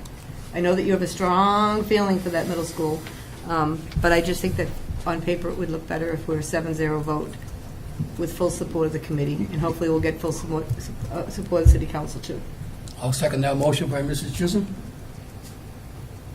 Okay, I'll entertain it. Can I just ask clarify, what is the motion exactly? Just so that we could make another motion, so if Ms. Crowley would like to join the winning side, Pat, you can make me change my vote now. that she can come on over with Or us. not. Well, I personally just think that going to the MSBA I understand. Yeah. would be a better look. If looks Roll call matter. vote? Okay, so I have a motion to ceremonial Yeah. change the vote to unanimous. Do I have a second? Second. All those in favor? Aye. Aye. Hey! All right. You came with the good So guys. that, you've been waiting to say that for like a year. I know. BC Chiz. Nobody likes a sore winner. Okay, so now that we've established we're going to be doing a statement of interest for the North Woburn project called the Alta Vesta, are there any, I guess we could just spend a little bit of time looking at the priorities to see what we want to accentuate in the SOI. Of course, Dr. Crowley and Director Burnham will be working together to draft this SOI, I'm sure, but is there anything that the committee feels strongly about that they want Dr. Crowley to reference in the SOI? You could use the 8 priorities that I... 7. Do we just 7 do priorities. numbers, or do you want us to? We could just talk Okay, and we could just note the numbers. like 7. Yeah. Is there about 1, health and safety? Same. Yep. Madam Chair, if I could, Of I'm course. really uncomfortable with, I'm not uncomfortable with what the phrase might be, but the statement number 1, it's just, is the building structurally unsound, otherwise jeopardizing the student health, safety with no alternative? I just, not a funny, I just don't like the way that's worded. I don't know if you can reword that. It's as though the buildings are not safe, they're unsound. I feel At this it's very moment, they might not be unsafe, but I am concerned about the future. future. Oh, okay, there you go. I will adjust. So rephrase that so it says for the future. And I think you can say safety in a way too, in terms of accessibility as well as water on the ground, leaky pipes, et cetera, which is a safety issue. Okay. And health. And man traps Accessibility. and actual cameras, safety, public safety. I think working with the superintendent and Mr. Byrne, these priorities should be reanalyzed, readdressed, maybe unless they have a list ready tonight. Madam Chair, does Of number course. 5 reference only buildings that are being renovated? It sounds like that. Yeah, Yeah, I got my that sense, yes. Okay. Technically, they were listed as a priority for the core project, so I listed it here. Okay. But, Yeah, I think that in that case, the core project is a full renovation rather than. right. If we just phrase, for the audience at home, Mr. Lipson, just indicate what number 5 states. That would be, would the project replace, renovate, or modernize systems, e.g. heating, windows, energy efficiency? I guess building an entire new school would do that, but it's not the spirit of the point, yes. I would add Ms. too, Wenzel, yeah? is the project needed to eliminate existing severe overcrowding? If we're looking at, well, I guess, could it be added on because it's the ECP and we're looking at that because it does eliminate overcrowding at the reefs and general overcrowding at our elementary schools? Yeah. Or would that be the second? You know what, thank you, Ms. Wetzel. Let's back up and instruct the superintendent as to whether or not we're going to be adding an early childhood program onto this. Yes. As new construction. So can someone make that motion? I'd like to make a motion to add the early childhood program on to the SOI. Second. All those in favor? Aye. Thank you. Okay, so now going back to your question about severe overcrowding, Ms. Watson? Yes, so I think 2, severe overcrowding, adding an ECP attached would eliminate overcrowding at the Reeves and all of our elementary schools, and we can properly redistrict into a phase math 6. Okay. Is there any more thoughts on this? This is just an SOI. Yeah. Is number 4 pretty much the same thing? I mean, because we could get, with the new, we could get help from the city council as far as the build-outs in North Woburn, so that could help us with. So I think that would be one that we could do also. We have a list from the city of all the build-outs. It's in my resources notes that I'll be sharing today. That's a good thought. And again, Madam Chair, if I may, number 8, is it needed to transition from court-ordered and approved racial balanced districts to neighboring schools? No. Can you maybe explain that one? No. No, sometimes schools are ordered by a consent decree in court to not have racially segregated schools. Is that necessary still to be on? Yeah, that's a priority listed for the MSBA, but that doesn't pertain It's to not us. one that we necessarily need to Right. attach to this. It's an option. I just saw it listed there. Yeah. The institute is giving us the options to. These are, Yeah. And I'm looking at the form of the vote, so let's just do some housekeeping here. So if everyone could pull out the form of the vote. So could someone make a motion to send this form to the MSBA or use this language in our minutes to support the fact that we voted? Or does someone want to read it into the record? What are we reading? I'm sorry. The All right. box? Oh, the whole thing? Yeah. yeah, so I make a motion that the following be read into the record. Resolved, having convened in an open meeting on November 10th, 2025, prior to the SOI submission closing date, the Woburn School Committee of the School Committee of Woburn, in accordance with its charter, bylaws, and ordinances, has voted to authorize the superintendent to submit to the Massachusetts School Building Authority the statement of interest form dated, I guess, November 10th, 2025? Let's just say January 2026. January 2026. There we Thank go. you. For the Alta Vista School located at 955 and a half Main Street? 986. 980 and a half. 980 and a half. I was so close. Which describes I knew it was a half. Which describes and explains the following deficiencies in the priority categories for which an application may be submitted to the Massachusetts School Building Authority in the future. And we will take from the minutes. Yes. Yeah. And we will use the discussion to fill out the rest. Thank you. And can you read the rest? And hereby further specifically acknowledges that by submitting the statement of interest form, the Massachusetts School Building Authority in no way guarantees the acceptance of the approval of an application, the awarding of a grant, or any other funding commitment from the Massachusetts School Building Authority, or commits Woburn to filing an application for funding with the Massachusetts School Building Authority. I'll second that motion, Mr. Lipset. Okay. All those in favor, say aye. Aye. Aye. Okay, that motion passes. Any opposed? Any opposed? No. Okay. So I guess now that we've established there will be an SOI for Alta Vesta, Linscott with an ECP. Is there any other further commentary on what you'd like the superintendent to add into the SOI? I will note for the public that the SOI invitation period does not open until January, so we can't do anything yet. So there can be time for the committee to communicate with the superintendent on priorities, but we know what we're doing, at least. We can refine it as we go along, if that makes sense to everyone. I wanted to, I'm sorry, Ms. Wetzel, go ahead. I had a thought, and it came from a community member, actually, as we're looking at the SOI, but, and I'm not sure if this is the time to bring it up or when, but as we're looking at programs that may or may not be inside the space, being able to customize maybe special ed programs or things like that to the space, so I think that could be a good opportunity to look at that. That goes along with the building committee. I wanted to note that 7 to me is about making sure that we have spaces for specially designed instruction and making sure that we can fit a large, substantially separate program in the new school, so that when we're thinking about program, we can actually illustrate it based on our larger substantially separate programs and sort of built around that piece.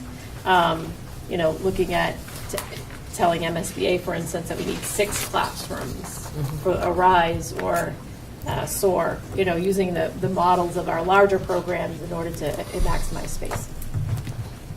Madam Chair, might it be useful to just sort of consolidate this, and I'll make a motion to direct the superintendent, and for the benefit of Ms. McLeod, to include the following numbers as reasoning in our SOI.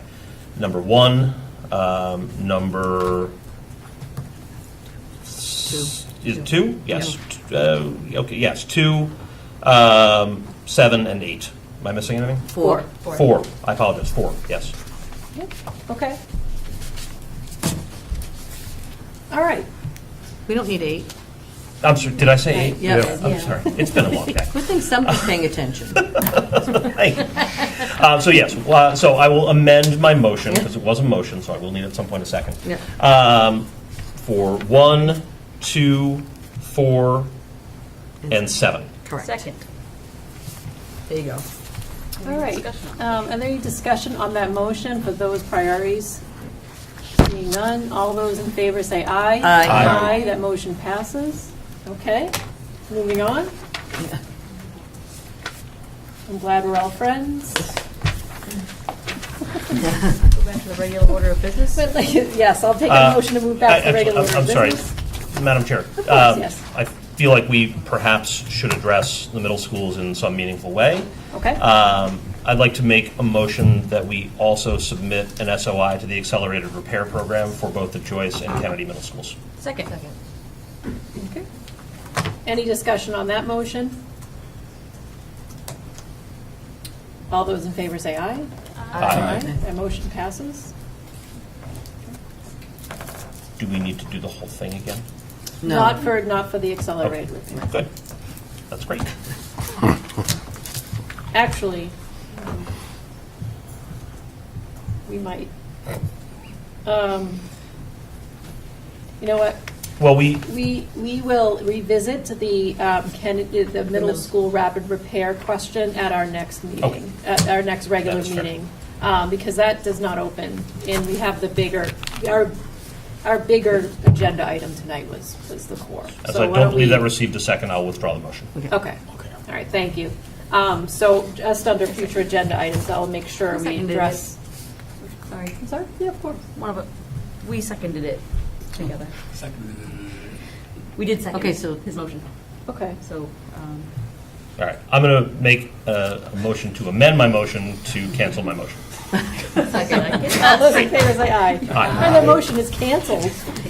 And I'm putting future agenda items as the Absolutely accelerated perfect on repair. Robert's rules right there. Without question. No doubt. John will. Okay. John Wells is watching, I know. and he is mad at me right now. Yeah. That's what's happening. John Wells, yeah. All right, we're back to the regular order of business. Yep. And we're moving on to this elementary school improvement plans. Dr. Crowley, do you have an update on that? Yeah, we're going to have the principals conduct their school improvement plans with their school councils over the next couple of weeks and have them come on the 19th. Okay. Well, that is off the agenda. We received I'll just say it now, the two constituent concerns regarding the development of school improvement plans. The meetings weren't posted when they developed the plans, so we worked together to come up with a plan to just refer them back to the principals. So we will be addressing those at our next meeting. Okay, MCAS and data updates. Assistant Superintendent Young. And away you go. I know. I told Ms. Chisholm, she asked if she was done. I said, no, it's time to buckle up. All right. Is there anything, Dr. Kelly? that you No, I have? just need to. Oh, yeah. All righty. Would it be a good time for a short 5-minute recess, perhaps? Yes. Okay. Are we all in favor not of going to excited. recess? I see some people moving around. That's So, the playground tonight, yeah. all in favor, aye. Oh, my God, I told her. Bathroom break?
I didn't say, yeah.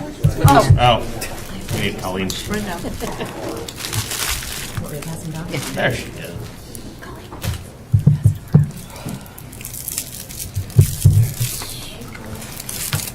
Okay, do I have a motion to move back into the regular order of business? So moved, Madam Chair. Do I have any discussion on that motion? All those in favor say aye. Aye. Are there any opposed? Okay, so, Mrs. Vice Chair Chisholm, did you want to? I say just want to anything? make well, not a motion, just a clarification that it will be the Alta Vista Linscott new school in North Woburn, not just the Alta Vista. We will take care of North Woburn in its entirety. Thank you, Vice Chair Chisholm. When we called the MSBA, we learned specifically that whatever site the school is being built on, that's what the project is called. But we're not renaming schools. Right. It is very much going to be Alta Vista Linscott, Alta Vista Linscott Rumford, but we have to call it the Alta Vista through the MSBA process. There you go, Laura. Thank you for that. Okay, so now we're moving on to the agenda item of the Woburn Public Schools data review. Dr. Crowley? Sure, so, after Part two. after the intermission. This is just an annual look at data. Typically, we talk about MCAS at this time, but it's also important to look at other data points, and so Ms. Young and her team have put together an elaborate presentation for tonight. So, Ms. Young. I don't know if you need to click slideshow in order for it to go ahead. I think we have to click slideshow, then I can do, then it will work. Slideshow mode. On the right side.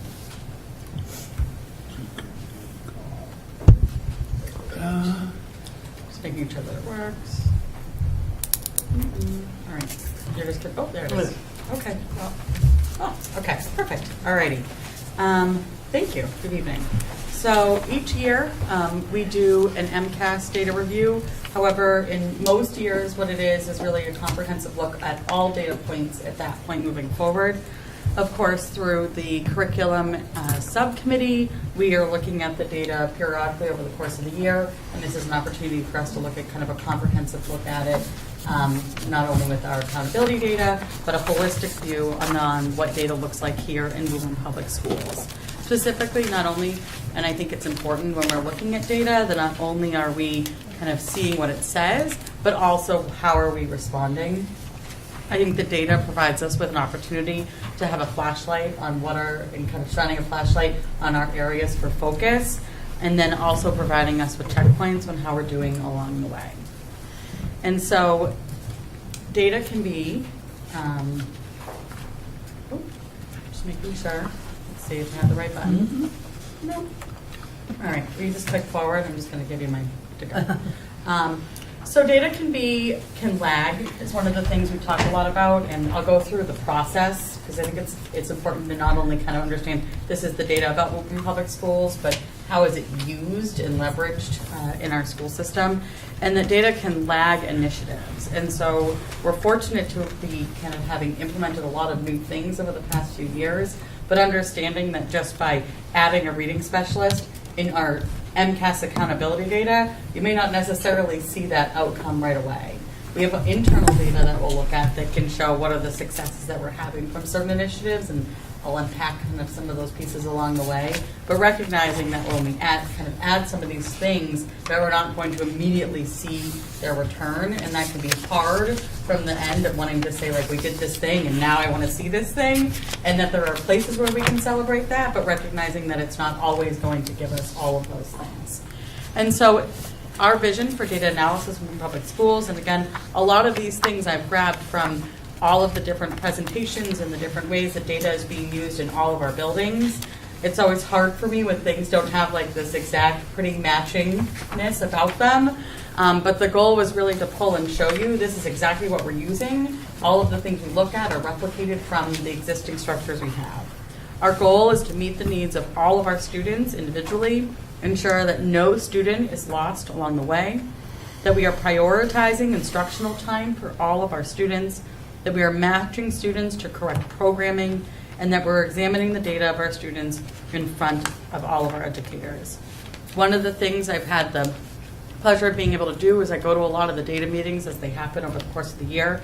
I was fortunate to be able to sit in one of our kindergarten data meetings, and I listened to a longtime educator who's been teaching kindergarten for many, many years and said, you know, we have more data than ever, and we're using it in a way that feels so powerful for her in front of kids, and how I think it's important that it's not just about what the data says, and understanding that sometimes looking at data is hard, but it's the ways that we're using it to impact instruction for students.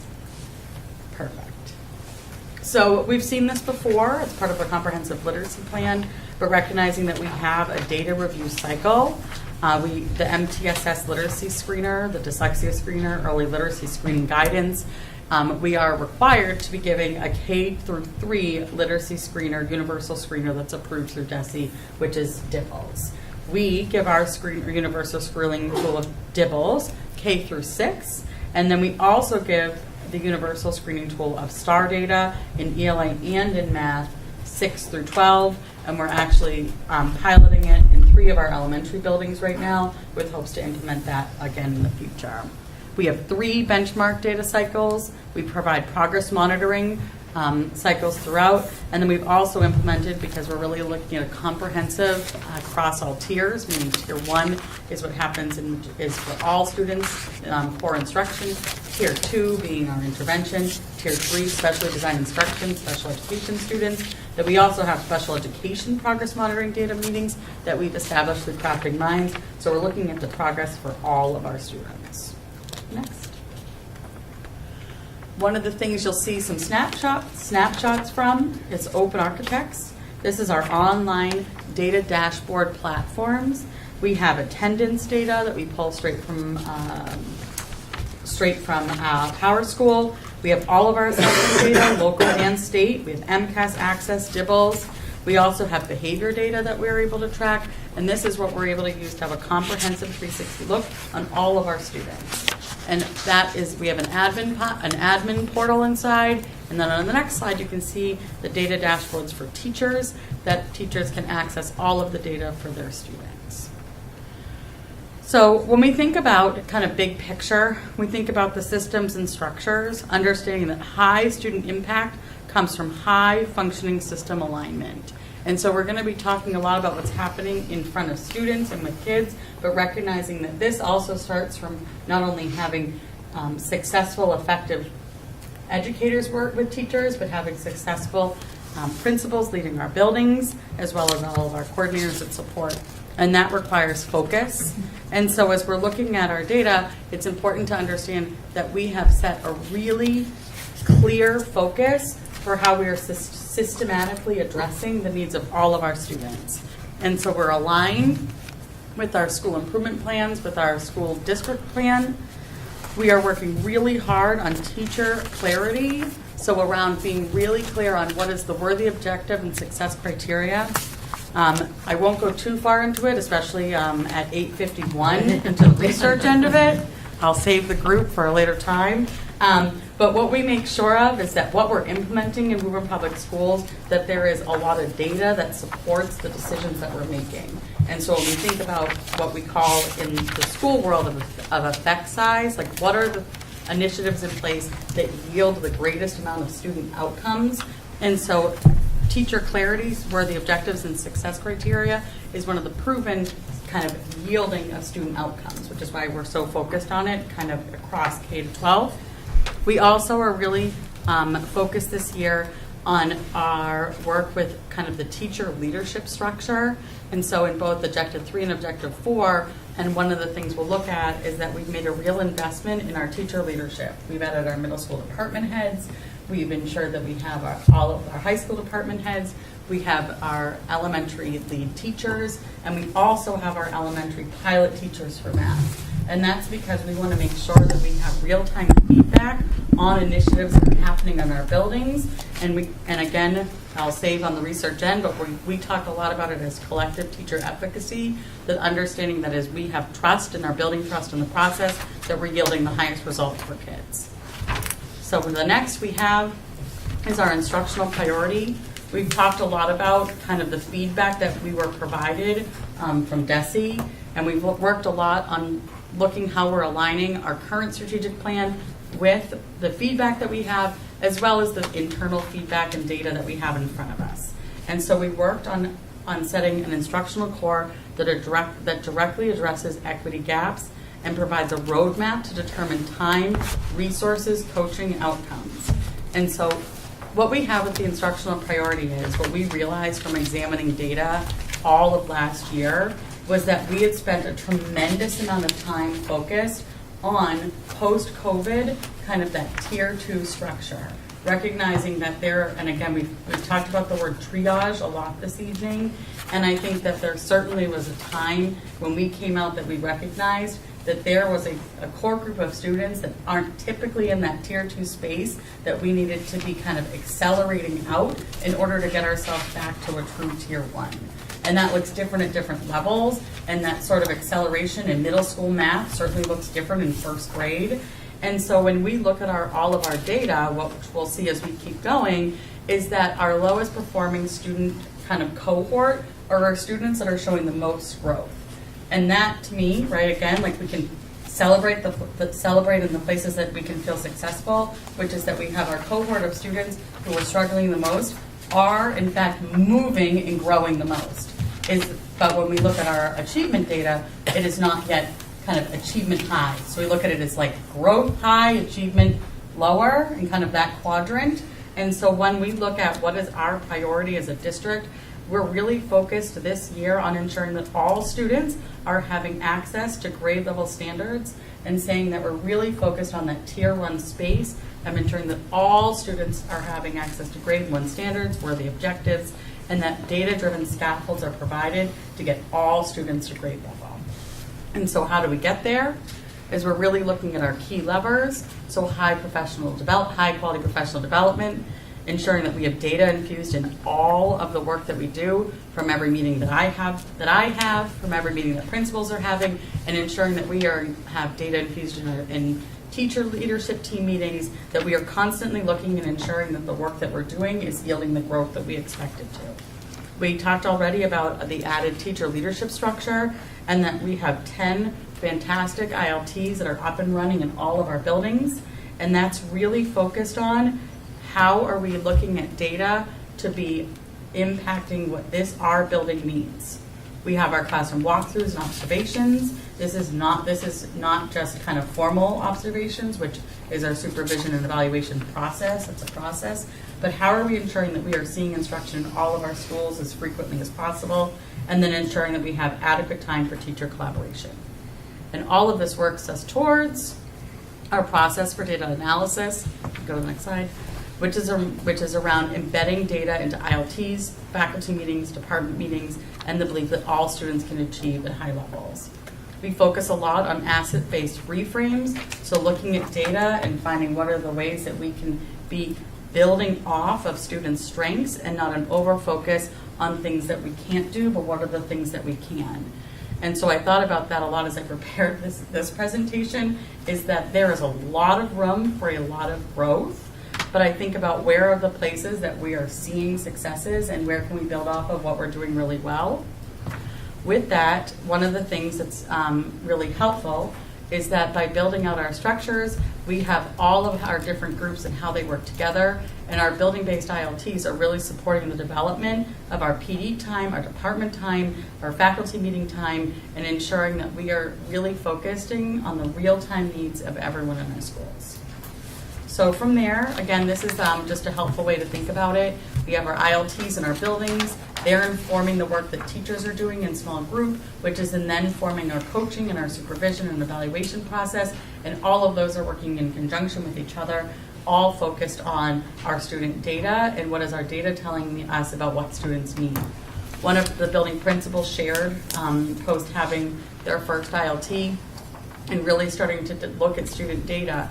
And that one of the things that the building has talked a lot about is that every single year they have really high levels of student growth. And again, this year there were high levels of student growth, but that they hadn't necessarily spent a lot of time then every year really looking at student achievement data. And one of the educators in the room said, oh geez, like I hadn't looked at this enough. Like, what am I going to do? And the principal looked at her and said, that's why we're here. And I say that because, like, this idea of, like, of everyone being together around a common goal is really important. And so just, if you go to the next slide, one of the things that we did and really kind of the culmination of the reports that I have today is that all of our building-based ILTs have gone through our Equity Pause protocol, because that we know if we're looking at our students within our subgroup data and recognizing what areas we need to focus on, that we're focusing on what all students need. We look at gaps.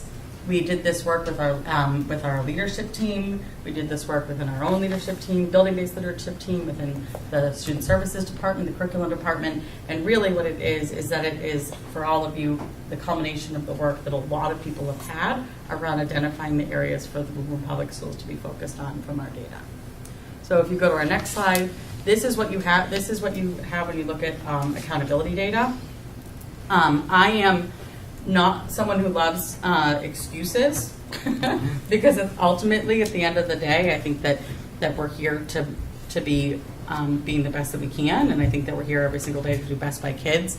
I just want to bring, in terms of like overall accountability for the state, is that a smaller percentage of students, a smaller percentage of districts across the Commonwealth were able to have what they call like significant progress every single year, that no single group statewide reached pre-pandemic reports, and that DESE reported that the high school was impacted most by the November vote of MCAS no longer being a part of a graduation requirement, with DESE reporting an increase in number of skipped multiple choice questions and blank essays at the high school level. While I do not think that is like that is the whole story, I think it's just important to note that the statewide trends related to the fact that there were kind of universal concerns post the November vote, specifically at the high school. And I think that when we're doing a comparison of internal data to external data at the high school, some of those things can be seen in the data. So again, to note, kind of our lowest performing subgroup is our group for growth. And then kind of the two areas for success that I want to point out, you'll see are the fours. The 4 out of 4 is our English language proficiency total, and our 4 out of 4 are advanced course placement, advanced coursework completion. And so if you go to the next slide, this is one of the successes as a district. A tremendous amount of our focus, especially consider on what has been a growing population of multilingual learners, has been a focus on how we are supporting students in the classroom. We are exceeding our target for growth for our English language learners in terms of their becoming into the FEL, so getting to the 4% in the district. Some of the key things that we did, one was we've increased extensively the amount of professional learning. We have our elevation strategies. All of our educators have had a tremendous amount of training. We also have done a tremendous amount of training with our leadership team, related to book clubs, related to professional learning, and then we did a lot of work around scheduling, especially at the elementary level. We had all of our multilingual learner students who were at times being pulled from having kind of that tier 2 intervention time, kind of coveting the time that where students are being pulled and ensuring that they are getting tier 1 instruction, tier 2 instruction in the classroom, and that we're not missing it. And I know that especially when you're looking at our elementary levels and our elementary schools, you can see that increase. And so if you go to the next slide, you can see our changes in levels since previous years for access data, which was a 79% increase. From there, our APs, you're going to love this one, Pat. We not only had an increase in the number of exams that we had, but we also had an increase in the total number of students who received a 3 or more, up at 81%. And so we had a lot of our testing areas in which 100% of our students met. And if you go to the next slide, I think it's just important to note that we have some of our exams have very high numbers of students taking them. When you have 52% of students who are taking exams, and we're getting 100% and 94% above a 3, and in our U.S. history at a 4.2. I think it's important to recognize the work of all of our AP educators, but also the ones who are teaching pretty high numbers. I just want to point out, Yes. as a history teacher, 100% of students taking APUSH getting 3 or higher is incredible. Is monumental. That doesn't happen. Yeah. So that is just off the bat, something to be really proud of. It is. And I think we did. Other stuff too, but my eye is drawn directly to that. I can't imagine why. So I think that it's important too that all of these things with successes, that there have been clear things that we've done that have been to address it. So one of the things that we did a few years ago related to APs was that we extended so that we were having more than one educator who teach all of these. So that's the other part that I think too behind the data. You have 2 teachers for English Comp, 2 teachers for U.S. History, and we're getting 2 classrooms, 2 educators to the level. And if part of that is one that you're building a cohort. And so we had teachers who'd been teaching these for a very long time in isolation, and we built them a buddy, right? We also sent anyone who teaches an AP course that wanted to go back into the full AP course training back, and so we invested 2 years ago that anyone wanted to get that training could go. I also think the World Modern History, that was not an AP that we offered. We had a group of 17 students who were seniors last year that asked us to offer it because they wanted to take it, and we had an educator who taught it for the very first time and got the 94%. But I think too that educator did go and get trained in it, and I think there's a lot about kind of the retrain that helped. I think there's a lot of different reasons, but I do think that there was a very, when we sat and looked at our 57% pass rate in 2023, we made very, clear decisions on how we could be supporting this. Do I think that there's still conversations around, access and APs, of course, but I think that we're looking at high numbers of students taking them. We're looking at right now, I had Principal Quayle poll today. We have right now 508 students enrolled in APs. Wow. So again, our number above the 500 threshold for this upcoming school year. And if you go to the next page, just a reminder of all the APs that we offer, and also very excited, we are offering AP Pre-Calc, which is not being offered in many high schools in the area. And that we have an educator who went to be trained in that, as well as in AP Calc BC, which is really incredible that we're able to get that as high up as we can. I forgot I moved my slides around. Okay. So DART data, which is available on DESE's website, provides us with comparable districts. This is determined by a few different things, one about overall population size, but primarily is dictated by subgroup data, so that they have a subgroup data that looks similar to ours. And so when looking at our percentages of meeting and exceeding and our growth percentiles, as you can see, we are pretty in line with our DART districts. And again, I go back to, certainly not the whole picture, but I think it's important to see, that the performance for us on the kind of accountability side is similar to districts that look like us. I will say that we did have, so the growth percentile was the growth percentile for this state average was 50, and we did well here we have different percentages that fluctuate between the different numbers. We had many of our schools that were exceeding that, because you're looking at an average of all of our buildings. Many of our buildings exceeded that number, and many were off by like 1 or 2 points. And so again, you're looking at an average. Okay.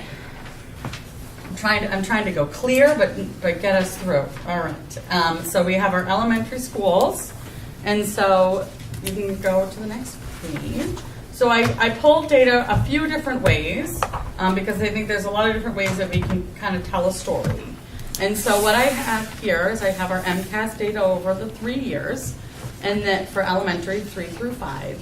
And then I also have our DIBELS data that we have, and this is for last year, so that the cohorts match. So this is 2024 to 25 cohort.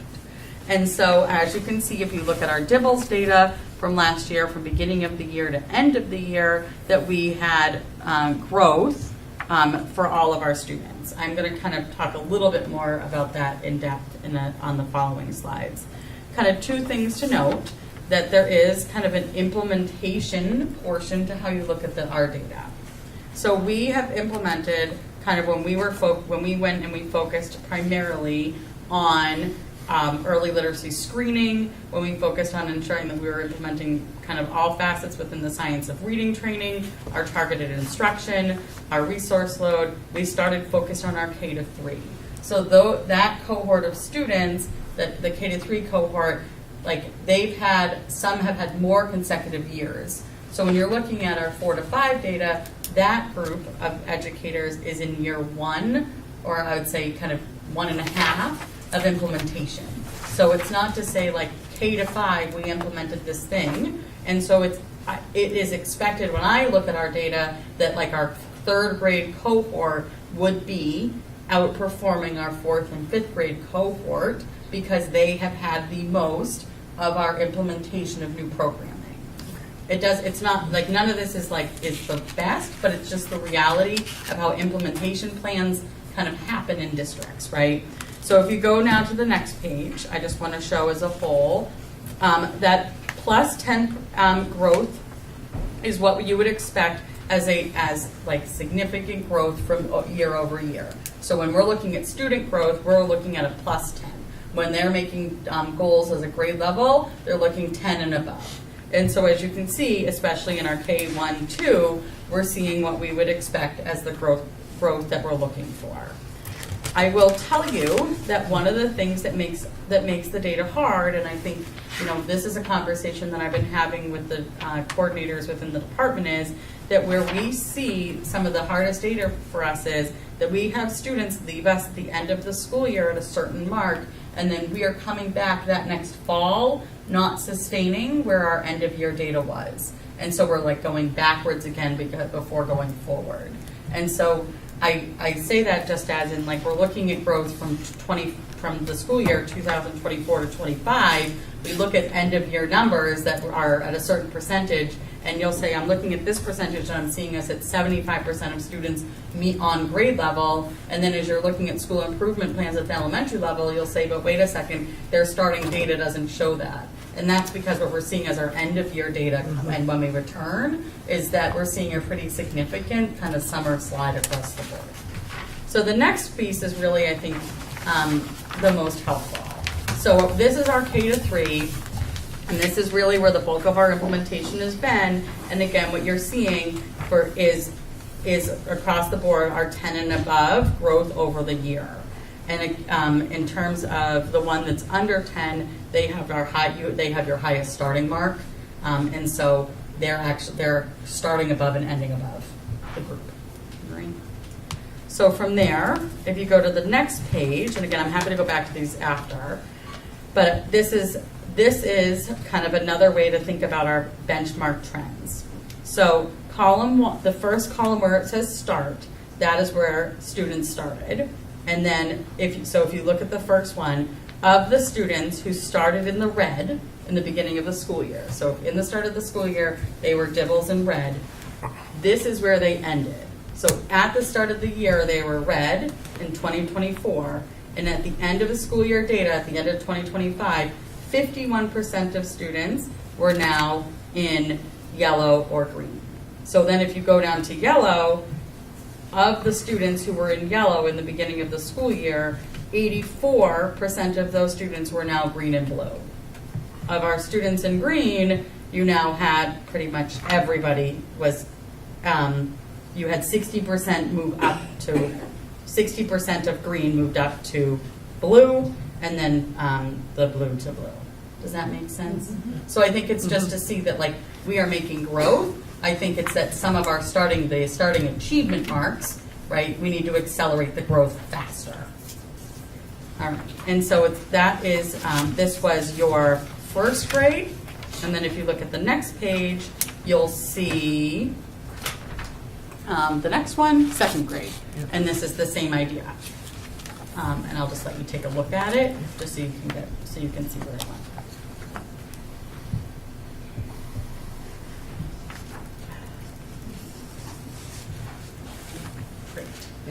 All right, so what we have here is really what do we do with our data? And so kind of a few different things.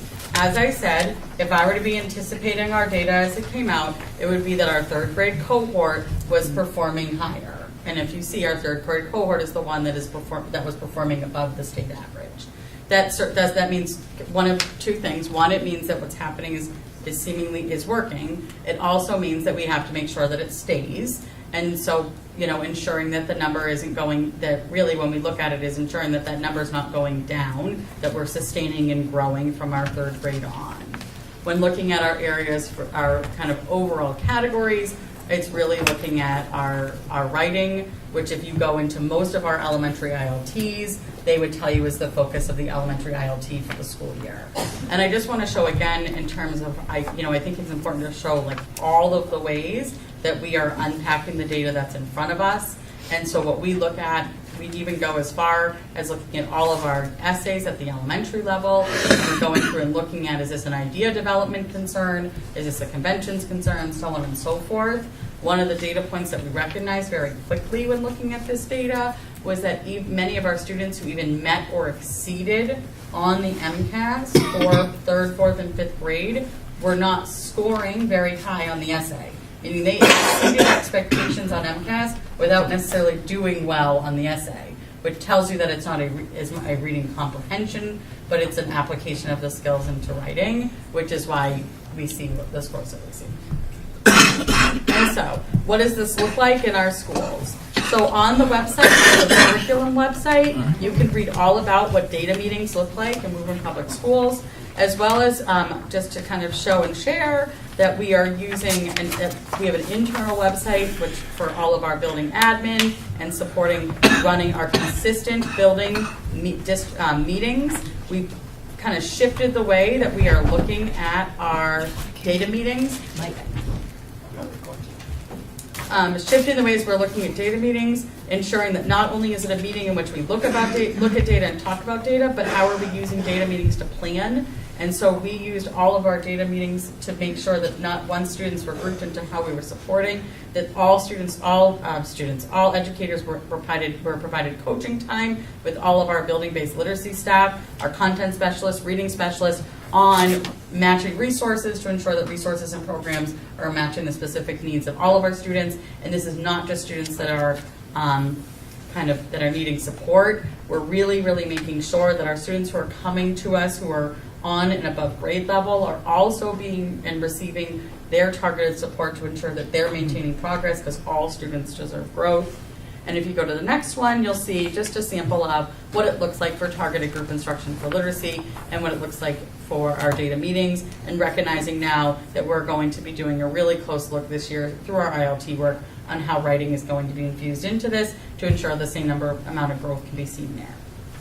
So, all right, another subject. All right. So when looking at math, I think that my kind of overall statement is a reminder that we are in year one of a new curriculum implementation, that the reason for a new curriculum was that the curriculum that we had was absolutely not high quality and it needed to be updated. With year one of implementation of a new math program, our focus is that all students are receiving grade level content. And so we are working on consistent implementation of teaching the standards of all lessons. I highly encourage that if you have a binder that you love with math, is to give it to a friend so you're not feeling drawn to it, that we are all teaching in our new math program for all kids on grade level, and that we are moving with implementation at a nice rate. And so with that, all of our time has been prioritized at the elementary level this year so that we are having as much collaborative time for grade levels to be working together and receive support. With that, not that I don't want to certainly talk about math, and we'll talk about the different pieces of data, but I think so much of what we're doing to support math instruction in Woburn is the implementation of a new program. But again, I would caution that just because we're doing a new program this year, that you're not going to then see MCAS scores next September, with these gigantic leaps. It's going to take time, and in fact, what they call oftentimes is an implementation dip, that as soon as you implement new programming, then your scores sometimes will go down before they go up. So I will say we followed very closely districts that are ahead of us in reveal implementation. One of the districts, Chelmsford, which is often considered a comparable district, is in year 4. And if you follow their data trends for MCAS, you'll see this past year that they were significantly above the state in their achievement. So with that, again, unpacking the data, you can go to the next slide just so that you can see, again, this is for your, for your context. across the board, I think that certainly that we recognized we needed something, we needed a new program and across the board. So how do we, though, track data to ensure that right now, right, we talk about DIBELS a lot, what does it mean like in math for us to see how we're doing? And so we have our ALEX, which is our online personalized learning for students, but also what we use for a screening tool. And so each student has what they call an ALEX pie chart. And that pie chart has all of the standards that they're working towards for mastery. Grades 1 through 5. The kindergarten program was just made and just finished, which is Alex Adventurers Kindergarten. We're going to roll that out in January. And so what this shows is the average total progress towards topics mastered. And what you're looking at is 37% of the topics have been mastered so far this school year. So I went through to look at where are we at in terms of the percentage of the school year, and 37% of our way through the school year is around the 1st of December. And then I'd count, make sure I was right. We know how to do with the passage of time. But it's correct. I had someone who's much better at math, Chuck. But anyway, so it shows you that our mastery of targets is where we would want it to be for this portion of the school year. So next we talk about, again, for some reason Alex will only let you show 6 schools at a time, and we have 7. Felt bad showing 6 and then 1, so we are looking at it in two bundles here.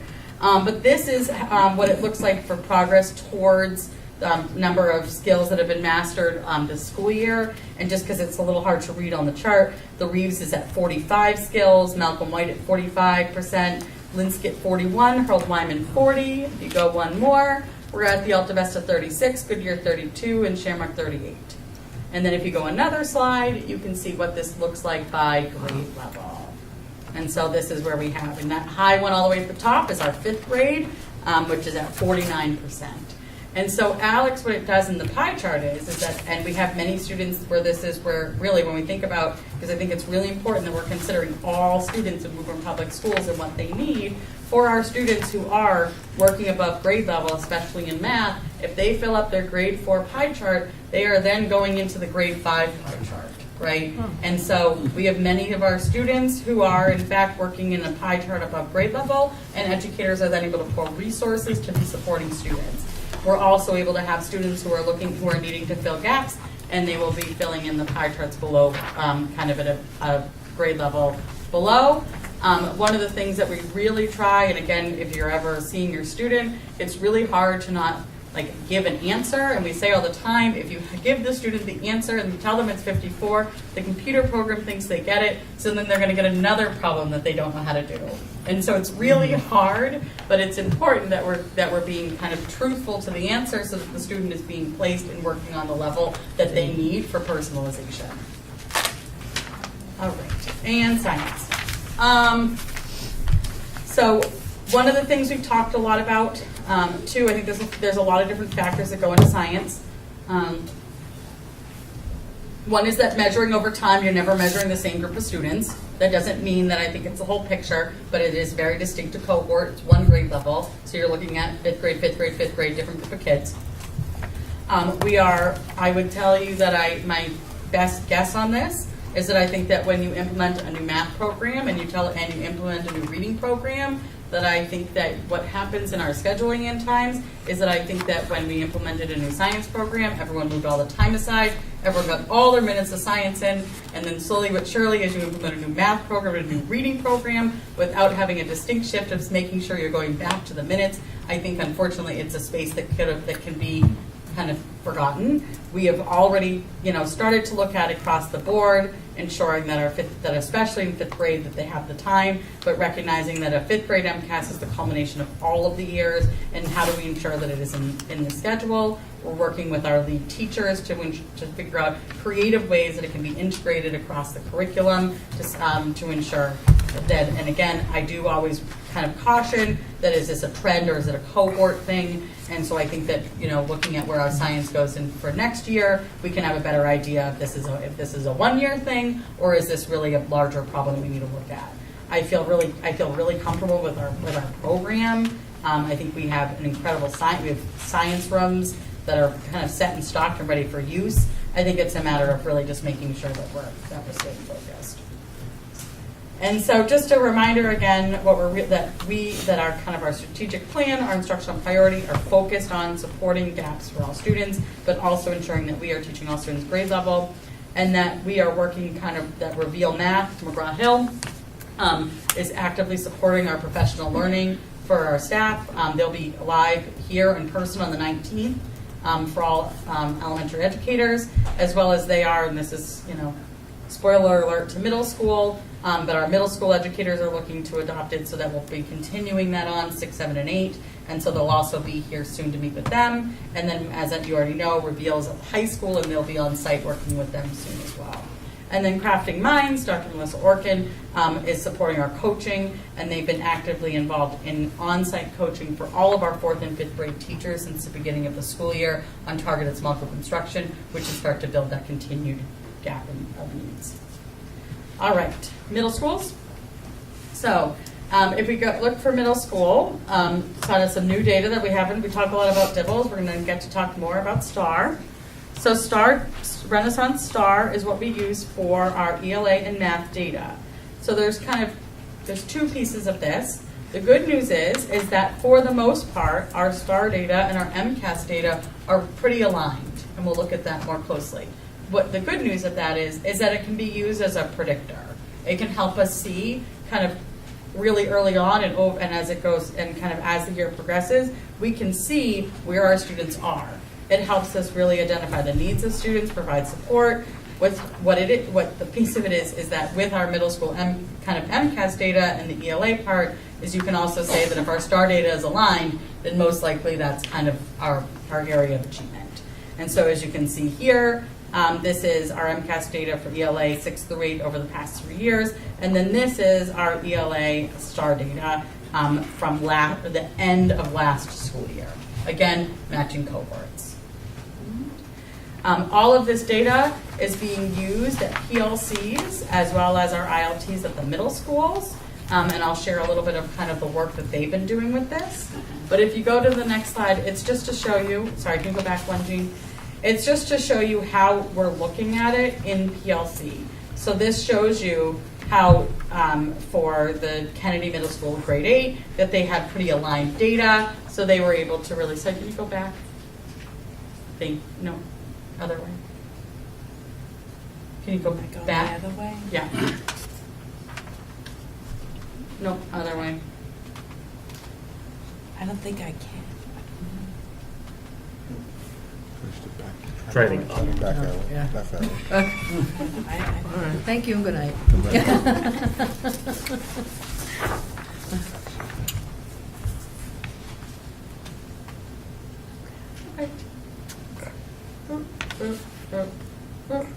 Perfect. Okay, now you can go ahead. No. Thank you. Thank All right. you. Thank you. All Thank right. you, Mr. Austin. So seeing how the data is aligned, we're able to be using it to be seeing, okay, if these are the areas within MCAS, and it's also, are these aligning with the same indicators that we're seeing for STAR? How are we ensuring that we are meeting within our PLCs to be mapping and ensuring that the standards in which it says that we, are meeting areas to work on, how can we realigning? However, if you go to the next slide, what you can see is also recognizing, okay, so now our STAR data and our MCAS data were really different, and also being able to look at it and say, why is that, right? And so understanding that the point of the data is not to just tell us this is good and this is bad, but what is the story and what are we uncovering to figure out why this is happening and why is the performance looking so different. And again, just another example in the next one of seeing how the data is aligned.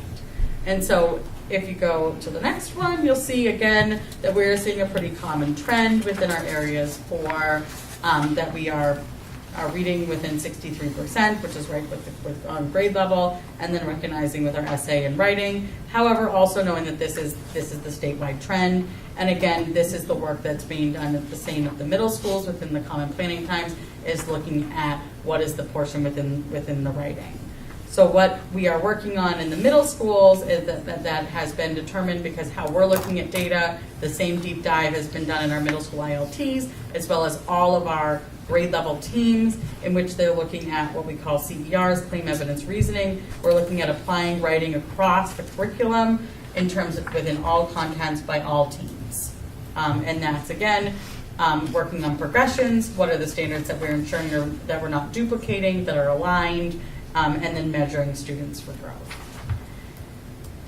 And so with math, a similar look, and again, we are currently looking at switching over to Reveal Math for next school year. Our middle schools are piloting, and we are looking at similar data trends between our STAR Math data and our end of year.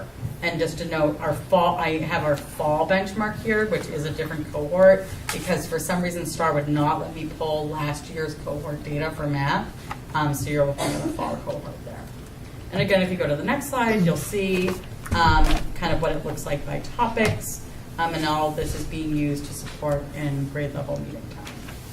And then our science, our 8th grade science was, I would consider one of our kind of areas that we showed some nice growth, and again, performing at or above the state. And so what does support look like? Again, I think it's important to, to look at this as one metric. How are we using this? One of the things that we implemented this school year, and I look forward at a future meeting being able to have more information come in detail, because I think it's a lot of impressive work that's happened. But we have really implemented the same win block structure at the elementary level into the 6th grade win block, and we've been actively looking at how to build that moving forward. And so we have, we moved DIBELS up to the 6th grade. We're following grouping processes similar as the elementary level for accuracy, fluency, comprehension.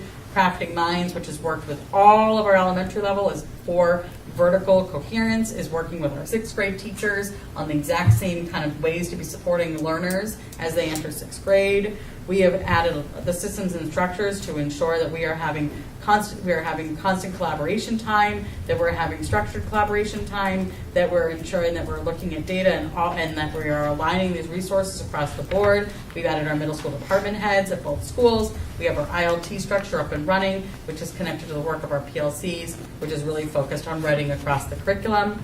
And we also, with Renaissance Star, have our Nearpod integration, which is aligned with personalized learning, just-in-time teaching, and we've really worked on using that on 6 through 8 to ensure that all students are having personalized learning experiences based off of their needs and STAR data. All right. And then high school, my kind of statement first before we start is that at the high school, I mentioned that kind of statewide, after the high school MCAS requirement was dropped, there was seen a drop in MCAS scores. What was put into place was the competency determination, which does not impact, which did not impact this graduating class. It impacts our sophomores moving forward. And so a lot of the work at the high school this year has been around developing and determining what does competency look like in Woburn Public Schools. And you'll have at an upcoming school committee meeting the kind of the ability to see this work. But we have kind of a competency policy, but then we also have a competency in what does this look like. And I think that as we are developing the competency, we're really thinking about what are we doing to ensure that we're developing processes within the school where we are setting the expectation for high, for achievement. Mm-hmm. And so I think that really thinking about how are we measuring that in comparison with MCAS scores is going to be very important moving forward, because I think that the more that it's not seen as the graduation requirement, you're going to get different expectations. Mm-hmm. One of the things that we've talked a lot about has been about sending out a letter and a reminder that although it does not count for graduation, there are still a lot of metrics and reasons and rationales, one being this as the metric for MCAS and why it's important, and I think that's important to consider moving forward. But as you can see, we have ELA at the high school. The standard growth percentile was 53%, which was above the state growth for ELA at the high school.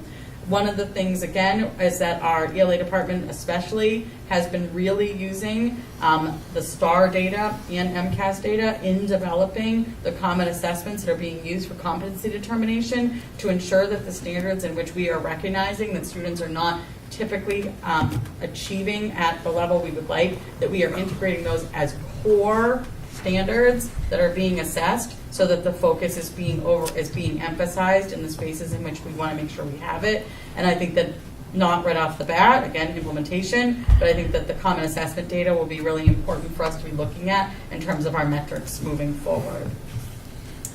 And then again, just to show, this is kind of a good example that our MCAS data at the high school versus our STAR data looks very different, with our STAR data being much higher, which I think speaks to the fact that maybe the MCAS were not taken as seriously, and that some of our students who could have in fact achieved higher in some of these areas perhaps did not.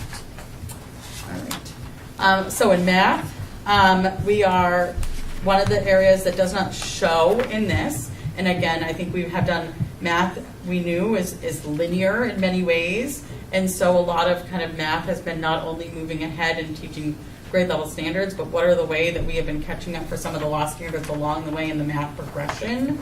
And so one of the things that we are really proud of at the high school was that one of the things we did with our CP courses was that we did some detracking, and we had all of our ML students fully integrated in our CP coursework, and we had some of the highest data increases that we've seen for our ML learners in math, showing that access to grade level standards is in fact what is going to bolster and move all students. And then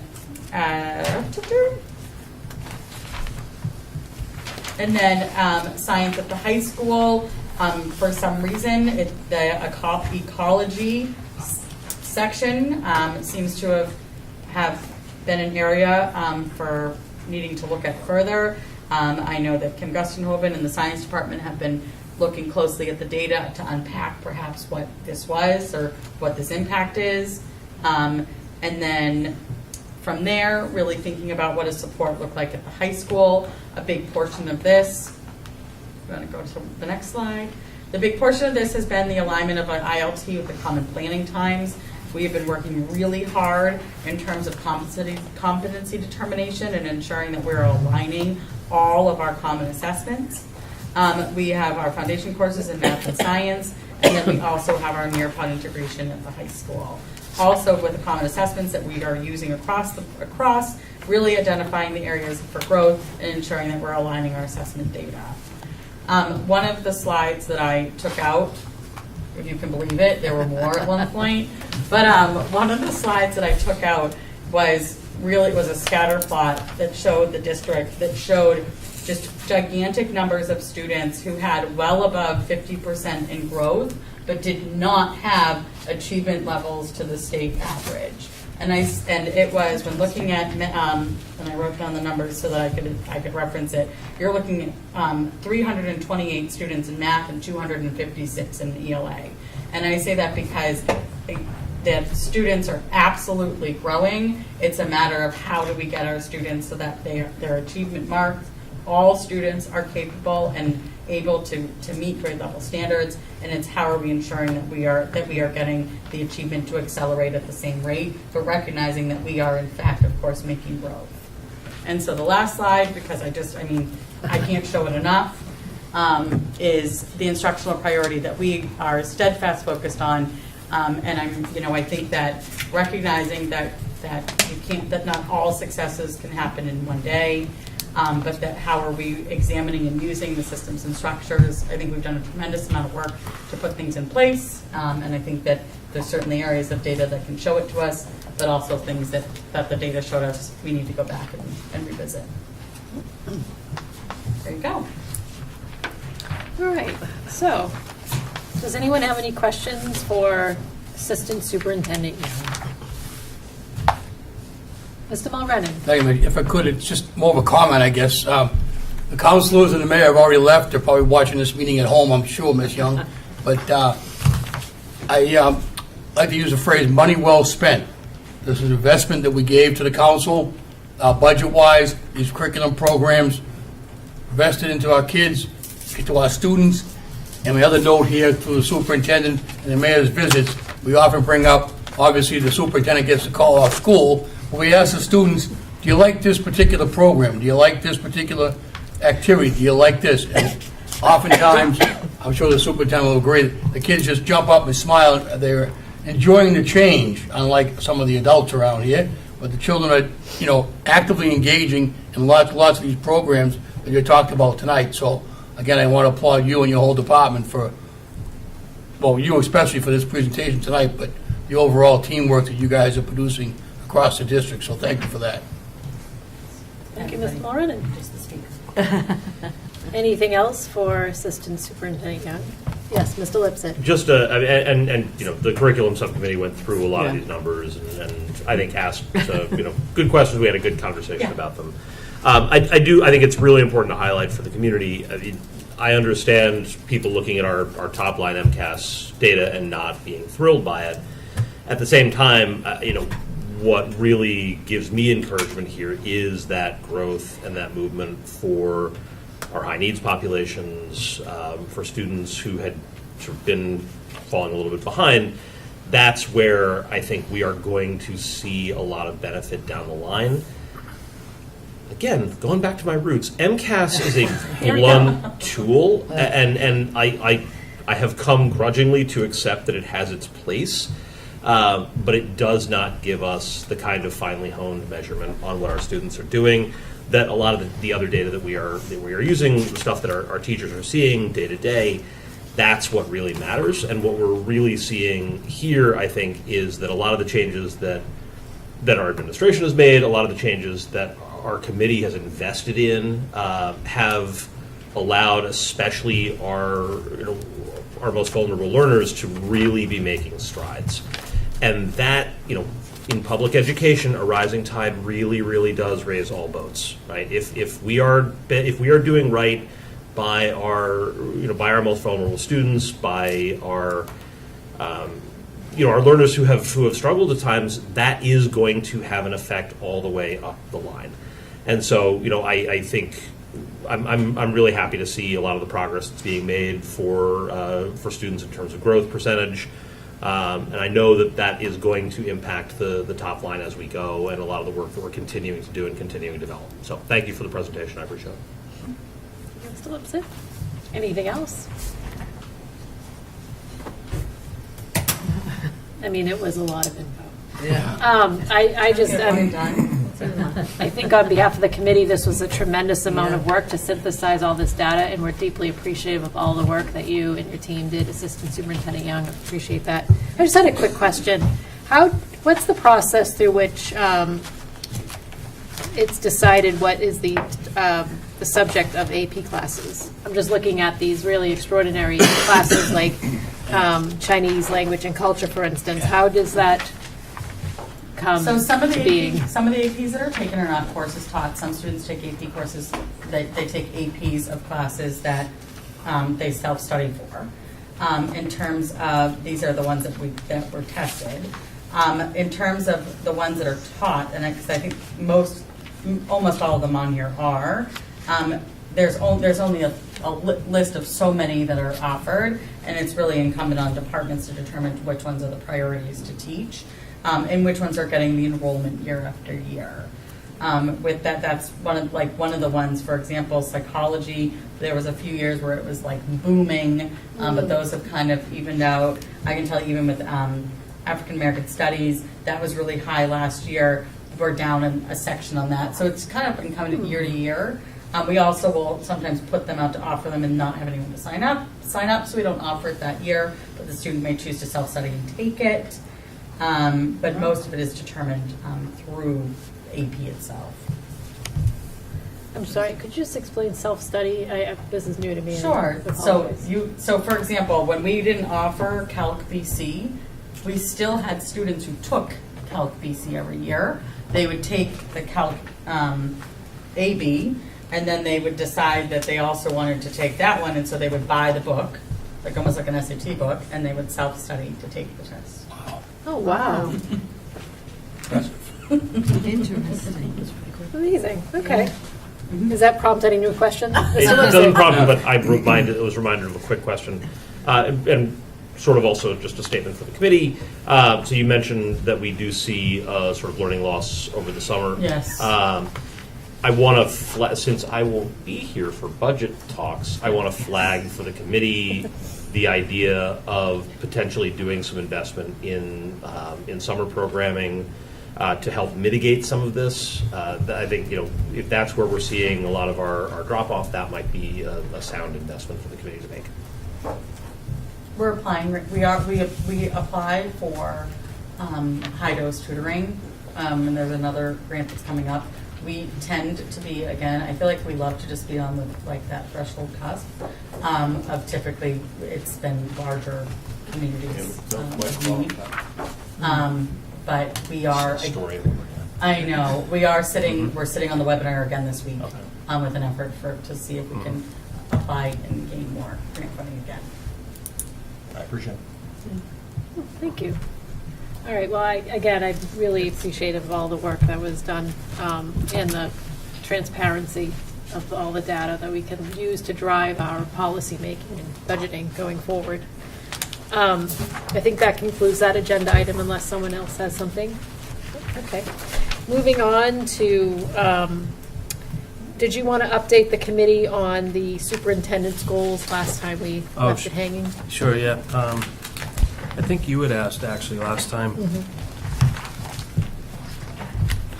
ways that I might be able to measure consistent, equitable, developmentally appropriate behavior systems, and responsive classroom restorative practice. So I just wanted to follow up and let you know I'm working with Dr. Ryan Hurd department. Mr. Levine is our SEL coordinator, and he's drafted out a couple different tangible things I can share. They're not yet in practice, but for example, implementing peace corners at elementary schools, restorative question prompt cards, are they used? We do have a peer mediation program at the high school, but looking at that and expanding it to the middle schools more robustly, and then how often is it used? So one of the things that we can measure is discipline, so we should measure that. But with peer mediation, what you're trying to do is prevent discipline. And so how often is peer mediation used, or conflict resolution? So they've implemented a QR code at the high school and it says got conflict, and if you click it, you can get queued up right into a peer mediation system. So trying to head off problems before they happen. And so we have at the elementary level responsive classrooms. And so Mr. Morenin is right. We do go into classrooms.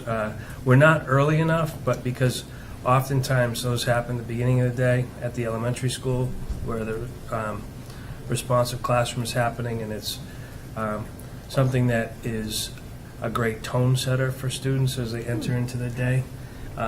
If we were earlier, typically 8:30 or 8:45, we've been invited to come into the circles, and it's really a nice way for any adult or any person coming into the classroom to enter into a group. And there's all kinds of games that are played and inviting ways for people to learn about each other before connecting to the academic side of the aisle. So a data point there would be how many classrooms are implementing responsive classroom, how many teachers are. What's that? You have to get down on the floor. Oh, we have. Yeah. We Getting up, back up. Getting up difficult. Yeah, it's sitting down is not that hard. And so one of the key data metrics in my head is attendance. Are kids coming to school? Just all kids coming to school, and then teasing out who's not and why. So we are looking at that with our attendance officers and disaggregating by subgroup there. And as it relates to disaggregating subgroup data, at the secondary level quarterly, I'll be meeting with principals to do that on academics and behavior to look for any patterns that may be emerging. So those are some of the ways that I would be able to measure. Oh, thank you, I appreciate that. Are there any questions prompted by the school committee based on Dr. Crowley's update to his goals? Seeing none. Okay. Next is a policy update. It's not on the copy of the agenda that was circulated in live time, but is posted. So we were set to vote on modifications made to policies, and I believe Mr. Austin wants to provide us with an update on going forward with those. Yes, thank you, Madam Chair. Sure. I will attempt to not be too long considering the hour. So at our last meeting, we were seeking to move toward the final step in the process of either accepting or not accepting the amended policy that I brought forward. The policy that I was intended to bring forward did not have the accurate information for the public's viewing. There was a paragraph that was specifically something I was looking to bring forward was not there for the public to see. Based on that information, Mr. Lipset made a motion to table that policy so that the public can be given the full text of the policy, and that was seconded, and all in favor passed 0-7-0. With that policy being tabled, I decided to just do some additional research, and I came across an updated policy of the policy that I was looking to change, which is the AC policy. So there's an updated version recommended by the MASC as of July 2024. When comparing this policy, I was seeking to bring forward, I felt that this policy that is updated by MASC, it had a little bit more in plain text. It had more meat. It was also vetted by trusted sources, as as you may know, we use MASC, and it was backed by federal, state regulation, as well as legal counsel. So in the end, the updated policy what I'm looking to do is bring forth this policy updated along with new policy, ACR, in which I sent an email to the committee formally withdrawing the amended policy that I was initially proposed. Instead, I was recommending that the committee consider adopting MASC updated policy, AC, non-discrimination policy, including harassment and retaliation. As I said before, as it proved to be more comprehensive and is legally vetted, framework consistent with federal and state regulations. Along with that policy, I was looking to bring forward additional policy, which is ACR, which is non-discrimination policy, including harassment and retaliation, is regulation. This regulation complements AC with detailing the step-by-step procedures for reporting, investigating, and resolving complaints. It ensures timely and effective enforcement, helping protect the rights of all individuals, including maintaining a safe school environment.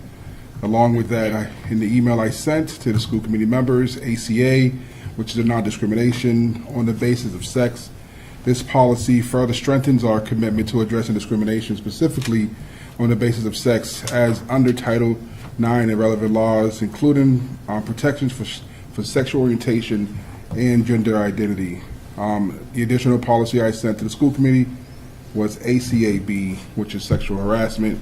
This policy explicitly prohibits sexual and sex-based harassment, defining behaviors and consequences. It promotes a respectful and safe environment where all individuals can learn and work free from harassment. Each of these policies is not just for students, but also staff members as well. With that, Chair Crowley responded, saying the first step in this policy, as I quote, "First step in this policy adoption is information to the committee. We will use this email for the committee to take action on these items under the agenda item of policy update. If the committee moves forward with the adoption process, next meeting we can take them up for discussion. We will be in line with open meeting laws because we have notice of the policy update, and the item will be informational." And so I say all that to say this. I would like to make a motion to withdraw my pending policy, and I ask the committee to take action on the new ones, which are AC, non-discrimination policy, including harassment and retaliation, AC-R, non-discrimination policy, including harassment and retaliation regulations, ACA, non-discrimination on the basis of sex, ACAB, sexual harassment policy. Second. Okay. withdrawn, yeah, all right. Is there any discussion on that motion? So, yeah, is there any discussion on the motion? Just out Yeah, sure. of curiosity, just, Ms. Cormier, you undoubtedly have a better memory of sort of the process on some of these than I do. Has policy subcommittee taken up any of these in recent years? No. In September 8th, 2020, we were given AC at the recommendation of Mr. Joyce, which replaced the standing policies of AC, ACA, ACAA, ACAB, and JBA. So that's why those were not currently in our policy manual. Because I note that the current AC on file was updated and reaffirmed on January 31st, 2024. Yes. Because I just want to make sure that Tell you what was changed. that what Mr. Austin's proposing is an updated version of what we currently have, that's not reflected as part of it. And was that two separate motions, or was that one motion? One motion to rescind and then to act? I think it can be one motion. Because I don't know that, I'm not prepared to act. Okay, so on the agenda item was simply an update, and I think what Mr. Austin is simply saying is that next meeting he wants to put these policies on the table for step one of our deliberations, which is simply reading them by the committee. And at that point, Ms. Cormier can update us on the history of adoption, okay? So that being said, is there any further discussion on Mr. Austin's motion? All those in favor say aye. Aye. Aye. Any opposed? Okay, so the policies that Mr. Austin listed will be placed on the agenda at the next meeting for your consideration by the body about whether or not we will adopt them or what action can be taken on them. That means moving them to policy subcommittee. It means any of the reactions available to the committee. But for now, thank you, Mr. Austin, for bringing those to our attention, and we will take them up at the next meeting. Okay. Moving on to subcommittee reports, and remember, we tabled. So we are reading subcommittee reports from the meeting of 10/29/2025 and 11/10/2025. Finance and Personnel Subcommittee, Vice Chair Chisholm. We met October 15th at 3:30. In attendance was Superintendent Crowley, Finance Director Alex Dizio, Assistant Finance Director Patty McKinnon, and school committee members Andrew Lipsett, Mike Mulrennan, and myself. We just received the list of bills and we approved them. We had discussion on ones that we had sent to Patty, and we got answers back from them and they found those to be in order. So on warrant 1 was for $273,464.28. Warrant 2 was for $1,759,151.34. Warrant 3 was for $99,653.52. Warrant 4 was for $824,512.90. And we approved all those bills, and we have a motion to approve those. Motion to approve. Second. Any discussion on that motion? All those in favor say aye. Aye. Any opposed? Seeing none? And then It we passes. we've just reviewed the balance of accounts, and they all seem to be in order, and we adjourned at 4 o'clock. We didn't take up any other business. Thank you, Vice Chair Chisholm, for not taking up any more. We're meeting next Monday. Thank you very much. Moving on to Community Relations Subcommittee, Mr. Austin. Yes, we met on October 29th at 5 o'clock here in this room.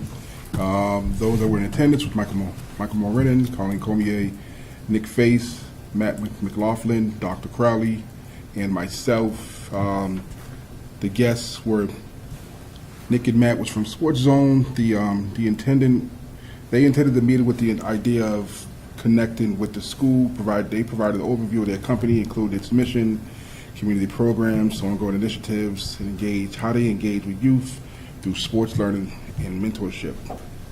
Dr. Crowley expressed interest in programming being provided for both middle schools. Next steps was for Mr. Austin and myself to connect Nick and Matt with Dr. Crowley, which I got an update today that Dr. Crowley has connected them with the middle school principal, as stated at the meeting. Michael Mulrennan thought it would be a great idea for these gentlemen to revive the Friday night drop-in for the middle school. And we will follow up the next meeting. Additionally, community relations had a conversation about a survey. The idea was for the community to review the proposed survey questions for community input around transparency and communication within Woburn schools, and I am looking to revise this survey questions to see how we can, I guess, deal with the transparency and communication issue within the city. And that is my minutes. And we adjourned at, 6 o'clock. Thank you, Mr. Austin. Any questions for community relations? Curriculum data trends, Mr. Lipset. We met on whatever day, Wednesday, 11/5, day of the week, at 3 o'clock in the superintendent's conference room. In attendance were Assistant Superintendent Young, as well as school committee members, Mrs. Chisholm, Ms. Wetzel, and myself. So the bulk of the meeting was taken up with the presentation that Ms. Young provided tonight. So we reviewed much of the same data and asked questions, and a lot of that discussion is reflected in the presentation tonight. So I won't go over that again here. We, on early college, we're actively evaluating our programs. We will be adding both art and business offerings.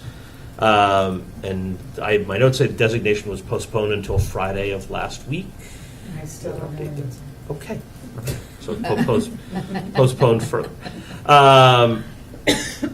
We did get a grants update, especially around behavioral response protocols, grant including trainings and stipend for staff who will spearhead behavioral support teams. And there was a department update, which I thought was outstanding, around our library services, new staff and new resources that are connecting our students to books and to materials at a really, really impressive rate. I mean, I think, one of the numbers was like books in circulation, like 0 were taken out last October, and 150 were taken out this October, so a pretty sizable increase. So whatever is going on there is working. At the high school. At the high school, yes. Thank you. And much of Ms. Young is working on providing extensive notes for each subcommittee meeting, so those are attached to my minutes. So anyone who wants more information can see that in the addendum there. We adjourned at 3:53. Thank you, Mr. Lipset. Any questions for curriculum and data trends? Great, seeing none. Policies. Well, I can go faster for you. We have not. No, that was great, thank you. Policies subcommittee. We have not. Ms. Cormier, would you be willing to look into school councils and do a comparative analysis between the law and our policy and get some direction from the administration? The superintendent has already requested that Thank we you. review, and so I'm waiting for his options. Thank you. Yes. Thank you, Dr. Crowley. Thank you, Ms. Cormier. Resource and capital planning, Ms. Wetzel? Yes, we met. So we met on 10/14 at 5:45 in this room. In attendance were Mr. Austin, Ms. Cormier, Dr. Crowley, Ms. Young, and myself. In my notes, you'll find a link to the redistricting presentation that Ms. Young put together, and then a link to our redistricting website that has a lot of information on it. And the bulk of our meeting was talking about redistricting. And we had public comment. There's a link to the public comment in my notes as well. It was from Ms. Kuberry, and it was largely talking about middle schools and comparing enrollment between the Joyce and the Kennedy. And redistricting, we talked about middle schools, we talked a bit about the public comment, we talked about getting more information and next steps and what that would look like. We talked about our collaboration with Sanborn. Sanborn is the consultant that we worked with last redistricting and are currently still working with. We have contracted with them for this school year with a fee of an estimate of about $6,000 to do some work on the current maps that we have and updating our story maps on our redistricting website. And so Ms. Young is doing a great job working with them, and fabulous overall. And then just as a reminder, we are doing a phased redistricting approach. So we chose a NMAP 6 with a phase 3 approach. We went over our guiding principles, which are linked in the presentation that Ms. Young put together if we need a refresher of those. We did an enrollment overview, which we already did here today, so I won't go over that again. And we talked about the implementation process and the idea here that we want to make sure we're forming a process that can be looked at year after year, regardless of who's sitting at the table. There's a process made, so that's very much being worked on. We talked about a timeline, which many of you probably saw come through in your school newsletters, as well as the monthly district newsletter. But as a refresher, I'll just quickly go over it. So it dates back starting October 9th, where we had a meeting with Mr. Quinn, he's the building commissioner, and we talked about all the different new builds, which is related to the redistrict, as well as we're looking at new schools. Resources met October 4th, and we had the redistrict advisory committee who met October 28th. Redistrict advisory committee is also meeting again on November 5th. And resource and capital planning met November 10th, which is today. And then future dates to keep in mind, November 19th, there'll be a special committee meeting of the school committee where we'll talk about the redistrict process. December 9th, resource and capital planning will meet again to talk about the special meeting, and we will have public comment at that time. December 11th, we're going to hold on Zoom informational parent night for parents to caregivers to learn more about the redistrict, and we'll also in that time be keeping questions ongoing. You'll be getting a Google form with that by the end of the week. And the vote is anticipated December 17th at the school committee meeting. In my notes, you will also find a link to Mr. Quinn's information. It has all the different construction across the city, both anticipated and what is going on right now. And we adjourned at 6:30 p.m.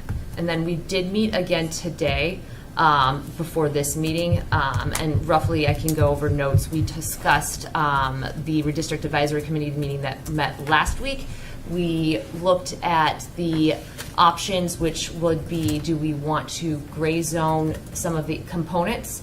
Do we want to move components, or do we want to decide to not take action and then look at it again next year? We went through the pros and cons, and you'll find in my notes, once they're complete, a link to the presentation that Ms. Young put together that directly came from the advisory committee with the pros and cons of each of those plans, and we looked at that for the elementary schools as well as for the middle schools. So there's a lot of information in there. And we talked about, again, the timeline. We talked about making sure we're committing to a process. We also talked about communication and making sure that's at the forefront of our mind, regardless of what we do, that we're communicating to the community, and the community has an opportunity to be heard throughout this process. Ms. Young, am I missing anything from today? No, I would just say the bullets are basically that we're going to send out a communication this week, and we'll have a survey that people can fill out with questions.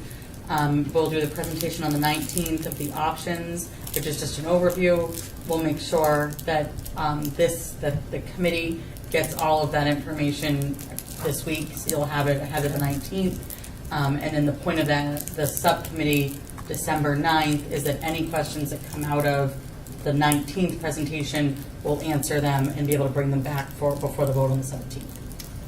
And I wanted to add too, the committee did select to send all three of the options forward to the full committee for next week. So we did not think it was appropriate to eliminate anything, as they all need to be talked about. And I will have full notes at the next regularly scheduled school committee meeting with the meeting from today. Thank you. Thank you, Ms. Wetzel. Any questions or resources in the capital planning? No? Okay, great. SSA? Have not met, Madam Chair. Okay.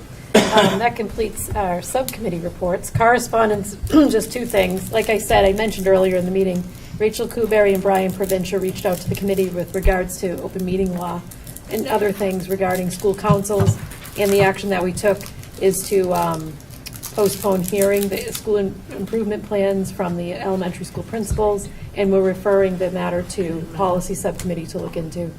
Moving on to future agenda items, we are going to likely have a vote sometime soon on filing SOAs for the accelerated repair program for the middle schools. Are there any other future agenda items at this point? Great. So if you have one, email me or the superintendent. We do have executive session tonight, and I will accept a motion to go into executive session to discuss strategy with respect to collective bargaining or litigation, if an open meeting may have a detrimental effect on the bargaining and litigating position of the public body. So moved. I have declared that it will. Do I have a motion? So moved. Second. Roll call vote, please. Mr. Austin? Yes. Ms. Chisholm? Yep. Ms. Cormier? In favor. Mr. Lipset? Mr. Yep. Morenon? Ms. Yes. Wetzel? Ms. Crowley? Yes. You got it. Dr. Carly, I was going to mention Accolade? correspondence.